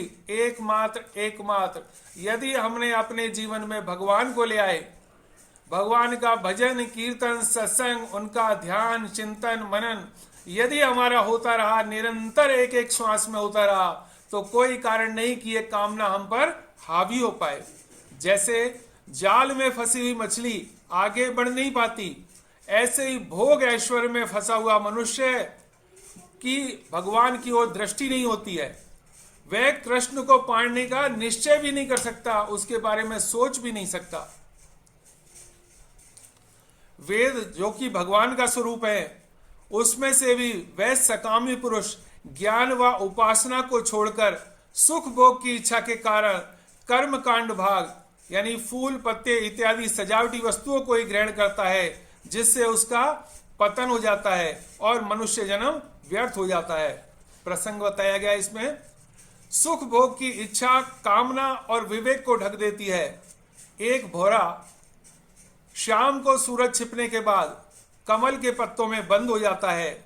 उसे कमल के पत्तों का स्पर्श इतना सुखदायक प्रतीत होता है, वह चाहे तो कमल के पत्तों में छेद करके भी एक क्षण में बाहर आ सकता है, लेकिन उसे उन कमल के पत्तों का सुखद स्पर्श इतना अच्छा लगता है, उसकी महत्व बुद्धि उसमें ऐसी हो जाती है, उसकी रस बुद्धि उसमें ऐसी हो जाती है कि वह उससे बाहर निकलने के बारे में सोचता है अभी तो कोई बात नहीं, रात खत्म होते ही भगवान सूर्य सुबह प्रकट होंगे और बड़ा सुंदर प्रभात हो जाएगा, अपने आप ये कमल के पत्ते खुलेंगे और मैं उससे बाहर उड़ जाऊंगा। लेकिन रात को सरोवर के किनारे हाथी पानी पीने आता है और कमल के पौधे को जड़ सहित उखाड़ करके निगल जाता है, स्वाहा। इसी प्रकार से हमारा यह जीवन जो अनमोल और दुर्लभ मनुष्य शरीर हमको मिला है, एक एक श्वास हमारी कीमती है। जिस तरह से गीता का प्रारंभ में पहले दिन कहा था कि लकड़हारे को ये चंदन का बाग मिला हुआ है, चंदन रूपी इस बाग में चंदन की ये जो लकड़ी हमारी एक एक श्वास है, इसको चंदन की यदि तरह कीमती मान करके यदि हम भगवान का ध्यान करेंगे, भगवान की ओर चित्त लगाएंगे, तो हम इससे बाहर निकल जाएंगे। और यदि सोचते रहे कि कोई बात नहीं, आज तो एक संसार का काम कर लो, अभी तो मुझे घर के काम करने हैं, अभी तो मेरी उम्र ही क्या हुई है, अभी तो युवा अवस्था है, अभी तो बहुत जीना है, बुढ़ापे में कर लेंगे, रिटायरमेंट के बाद कर लेंगे, तो वो समय कभी भी आने वाला नहीं है। और काल का कल कब झपट्टा पड़ेगा कि स्वाहा सब कुछ ले जाएगा। तो हमने मनुष्य जन्म पा करके भी कुछ नहीं किया, फिर क्या होगा? 84 में भटकना ही होगा। तो इससे पहले कि 84 का द्वार हमारे लिए खुले, स्वामी जी महाराज कहते हैं कि ये 5 दिव्य श्लोक जो है, इनका जो नित्य स्मरण करता है उसे अधो योनियों में नहीं जाना पड़ता। इसलिए हमें स्वामी जी के बताए हुए 5 दिव्य श्लोकों का नित्य पाठ करना है, ताकि स्वामी जी के अनुसार स्वामी जी महाराज गारंटी देते हैं कि जो भी इन 5 दिव्य श्लोकों का नित्य पाठ करता है, नित्य श्रवण करता है, उसे अधो योनियों में नहीं जाना पड़ता और कम से कम उसको मनुष्य योनि मिलने की तो गारंटी होती है। और एकमात्र मनुष्य योनि ऐसी है कि जो कि हमारे कल्याण का रास्ता बना सकती है, क्योंकि उसमें कर्म करने की स्वतंत्रता भी है और विवेक भी दिया हुआ है भगवान ने। हरे कृष्णा, हरे कृष्णा, हरे कृष्णा। हरे कृष्ण सर, बहुत आनंद आया। प्रणाम आपको, वंदन। बहुत सुंदर। तो एक यहाँ पे फिर चर्चा कर लेते हैं छोटी सी, कि जब हमारे ऑफिसेज में कोई पार्टियां होती हैं तो आप मुझे थोड़ा बताएं, कोई मैं ऑन करता हूँ, उन पार्टीज का मेन पर्पस क्या होता है? मैंने अनम्यूट, आप सब कर सकते हैं अब। हरे कृष्णा। हाँ, कोई भी बता, लास्ट डिस्कशन है ये, क्लोज करेंगे इसके बाद। तो जो पार्टीज होती हैं ऑफिस में, उसका मेन पर्पस क्या होता है? मेन लक्ष्य क्या है? भाई कंपनी है जो भी है, वो पैसे खर्च कर रही है हमारे ऊपर, राइट? 50-100 लोगों को ले जाते हैं वो, कई बार तो पूरे दिन की पार्टियां होती हैं, आउटिंग जिसे कहते हैं, और गेम्स होते हैं, बहुत कुछ होता है उसमें। तो मेन पर्पस क्या है उसका? कोई भी है, आप अनम्यूट कर सकते हैं, आप सबको परमिशन है, कोई भी बताएं। सर जहाँ तक रिलेशनशिप मैं मानता बिल्डिंग। हूँ, उसका जहाँ तक उद्देश्य है, उसका पारमार्थिक उद्देश्य तो कहीं भी नहीं है। ठीक उसका है। तो उद्देश्य एकमात्र है कि मिलजुल करके, कि देखो हम आपका कितना सम्मान कर रहे हैं, आपको पार्टी दे रहे हैं, है ना, गिफ्ट दे रहे हैं आपके लिए तालियां बजा रहे हैं, आपके लिए कुछ वहां पे कुछ डायलॉग्स वगैरह बोले जा रहे हैं, है ना। कुल मिलाकर के मान बढ़ाई प्रतिष्ठा हम देना चाह रहे हैं, और वो सब कैसी? झूठी, जिससे कुछ भी लेना देना नहीं है। Hare the point Krishna, Hare noted, Krishna. Noted sir, noted. हाँ जी, और बताएं। नोटेड सर, करते हैं चर्चा जी। और बताएं आप सर, एक दूसरे का परिचय करवाना, सबके बारे में पता करना कि कौन क्या काम कर रहा है, एक ठीक दूसरे है, के बारे में नोटेड, जानना, मतलब नोटेड, एक दूसरे। नोटेड, नोटेड, ठीक है, लिख लिया मैंने। और बताएं। जैसे पूरे साल जो मेहनत की सारे एम्प्लॉयज ने, उसको अप्रिशिएट करना, किसने बहुत अच्छा किया और कौन अच्छा कर सकता है उसको ठीक है मैम, मेंशन करना। रिकॉग्निशन, अप्रिसिएशन, ठीक है मैम, हरे जी। कृष्णा। और बताएं। बताएं भाई, सारे कॉर्पोरेट वाले बैठे हुए हैं, काफी लोग यहाँ पे, बताएं, चर्चा करें जरा। तो हरे कृष्णा। रिलेशनशिप करुणा मैम, बिल्डिंग आप की बताइए। आपस में रिलेशनशिप्स रिलेशनशिप अच्छे हो। बिल्डिंग, बिल्कुल सही है। बॉन्डिंग, ठीक है। हरे कृष्णा। करुणा मैम बताइए। हरे कृष्णा भैया। एक पर्पस ये भी होता है कि डेली सब सेम रूटीन फॉलो कर रहे होते हैं, सुबह से शाम तक हाँ, स्टक है काम की मारामारी में, थोड़ी एक दिन एनर्जी हो रिलैक्स जाए, मिले हाँ कि वो तो आप सही। उससे, जैसे हम लोग फास्ट रखते हैं जस्ट टू चेंज, तो हाँ, उसका ये भी एक पर्पस होता है, एक दिन के लिए आप सब काम भूल जाइए, सिर्फ एंजॉयमेंट बातें कीजिए, सो एग्जैक्ट। दैट आगे आने वाला टाइम हैप्पीली आप स्पेंड करें। बहुत सुंदर, हरे बहुत, हरे कृष्ण। कृष्णा। तो देखिए अब क्या है, एक शब्द आया है इसमें, वेदवाद रता। वेदवाद रता मतलब क्या होता है? किसी एक बात का, जो बात हमें दिखती है, उसके तीन मतलब होते हैं। एक तो उसका शाब्दिक अर्थ होता है, जो जो है वो, ठीक है, जो हमें दिख गया। एक उसका भावार्थ होता है, मतलब उसके पीछे भाव क्या है। अब जैसे ऑफिस वाले अगर लेट से कोई दे रहे हैं, तो उसका मेन भाव यही है कि भाई ठीक है, जो हो गया पीछे हो गया, बट एक लोग, थोड़ी लोगों की बॉन्डिंग अच्छी हो जाए, ताकि आने वाले टाइम में ये और अच्छे कोलेबोरेशन से काम करें, राइट? एक अच्छा एफर्ट लगे, ताकि हमारा जो भी सेल्स टारगेट है या जो भी है, वो हम अच्छे से और अचीव कर पाए, एक एक जो है। तो वो उसका भावार्थ है। दिख तो ये रहा है कि भाई वो खेल खिला रहे हैं, पार्टी हो रही है, खाना पीना हो रहा है, लेकिन भावार्थ क्या है उसका? उसका भावार्थ ये है कि कैसे हमारे जो टीम के गोल्स हैं, उनसे उसका लक्ष्य पूरा हो। और तो ये एक अर्थ हो गया, एक उसका भावार्थ हो गया, एक लक्ष्यार्थ। लक्ष्य मतलब लक्ष्य क्या है? तो ऐसे ही जब हम वेदों की बात, वेदवादरता क्योंकि शब्द बोला भगवान ने यहाँ पे, इसका मतलब है कि वेद क्या है? वो जनरली जितनी भी हम पूजा पाठ अपने घरों में करवाते हैं, वो सब वेदों की है। ये होता है ना कि भाई हम ये वाली हाँ, पूजा कर लें, ये वाली इधर पूजा आ। कर लें तो ऐसा हो जाएगा, ये वाला फल मिल जाएगा, कौन कौन से यज्ञ चलते हैं, और जितने भी हैं वो क्या है, ये करो तो ये हो जाएगा। वेदों में मोस्टली इसकी चर्चा है। तो भगवान का भाव तो यही है कि आप जो व्यक्ति है उसको जो चाहिए उस तरह की पूजा कर ले, लेकिन लक्ष्य क्या है? लक्ष्य यह है कि हाँ, अपनी इच्छा की पूर्ति कर लो, और इच्छा की पूर्ति करने के बाद आप अपने जीवन के परम लक्ष्य की तरफ आगे बढ़ो। अगर हम सीधे ब्रह्मचर्य से सन्यास की तरफ नहीं बढ़ पा रहे हैं, तो आप जो ग्रस्त धर्म है, इसको भोगते हुए, जो जो चीजों की हमें जरूरत है वैसे वैसे हम अनुष्ठान करते हुए, लेकिन हमारा जो परम लक्ष्य है, सत और असत, परम लक्ष्य तो एक ही है, उसकी तरफ हम आगे बढ़े। तो इसलिए भगवान ने शब्द वेदवाद रता, मतलब वेदों में जो सकाम है, कई बार लोग कहते हैं कि वेदों में तो केवल अनुष्ठान है, नहीं, उनका लक्ष्य जो है, उसका लक्ष्य केवल एक ही है कि हम अपने सारे सकाम भोगते हुए परम लक्ष्य की तरफ आगे बढ़े। हरे कृष्णा, बहुत प्रणाम आपको, आज यही पूर्ण करते हैं। कीर्तन कौन कराएंगे योगराज जी के अलावा? आप तो रोज लेते हैं, कोई भी एक हरे कृष्णा हरे कृष्णा। Sir please. हरे राजेंद्र जी प्रणाम आपको, बहुत सुंदर सर, लीजिए सर। हरे कृष्णा। सर हरे कृष्ण। हरे रामा राम राम हरे हरे, हरे कृष्ण कृष्ण कृष्ण हरे हरे, हरे राम राम राम हरे हरे, हरे कृष्ण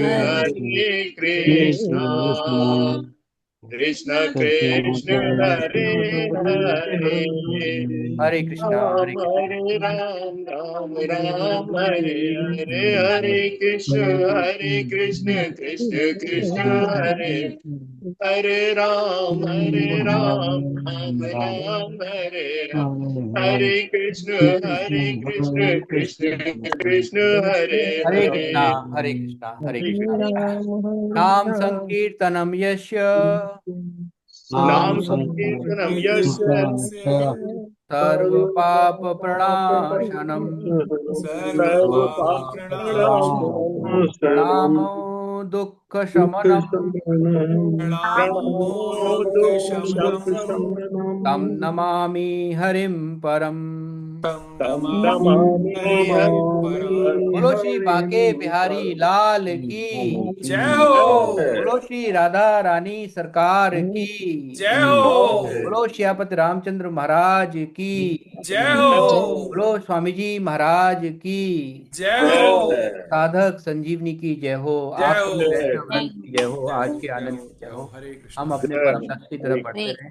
जरूर अपने शंकाओं समाधानों को हम अपने ग्रुप पे डाल सकते हैं, अगर यहाँ पे हम नहीं पूछ पा रहे हैं किसी वजह से और कोई प्रश्न है हमें, तो हम ग्रुप पे डाल दें प्रश्नों को, तो हमें से कोई ना कोई जरूर उसका उत्तर देगा और बाकी सभी को लाभ मिलता है। केवल प्रश्न हमारा होता है, लेकिन हम बाकी ये प्रश्न सभी का होता है, फिर हम पूछ नहीं पाते किसी भी वजह से, तो ये क्या है, सेवा हो जाती है, प्रश्न पूछना भी अपने आप में एक सेवा हो जाती है। तो हम लगे रहें और बाकी जो हमारे नियमित काम है उन्हें हम कर ही रहें। और लेकिन सबसे बड़ा काम गीता पढ़ना पढ़ाना नहीं है, गीता परिचय अभियान का सबसे बड़ा काम गीता परिचय करना है, ये मेन काम है। अगर ये एक काम हो रहा है तो बाकी सारे काम होंगे ही। अगर ये काम हमारे जीवन में नहीं है और हम अपने आप को पता नहीं क्या, तो फिर मान लीजिए कि बाकी काम शायद ही हम आगे लक्ष्य की तरफ बढ़ पाएंगे। तो आप सभी को बहुत प्रणाम, हरे कृष्णा। आपके चरणों में बहुत बहुत वंदन। भगवान की कृपा ऐसी हम सब पे बनी रहे। हरे कृष्णा।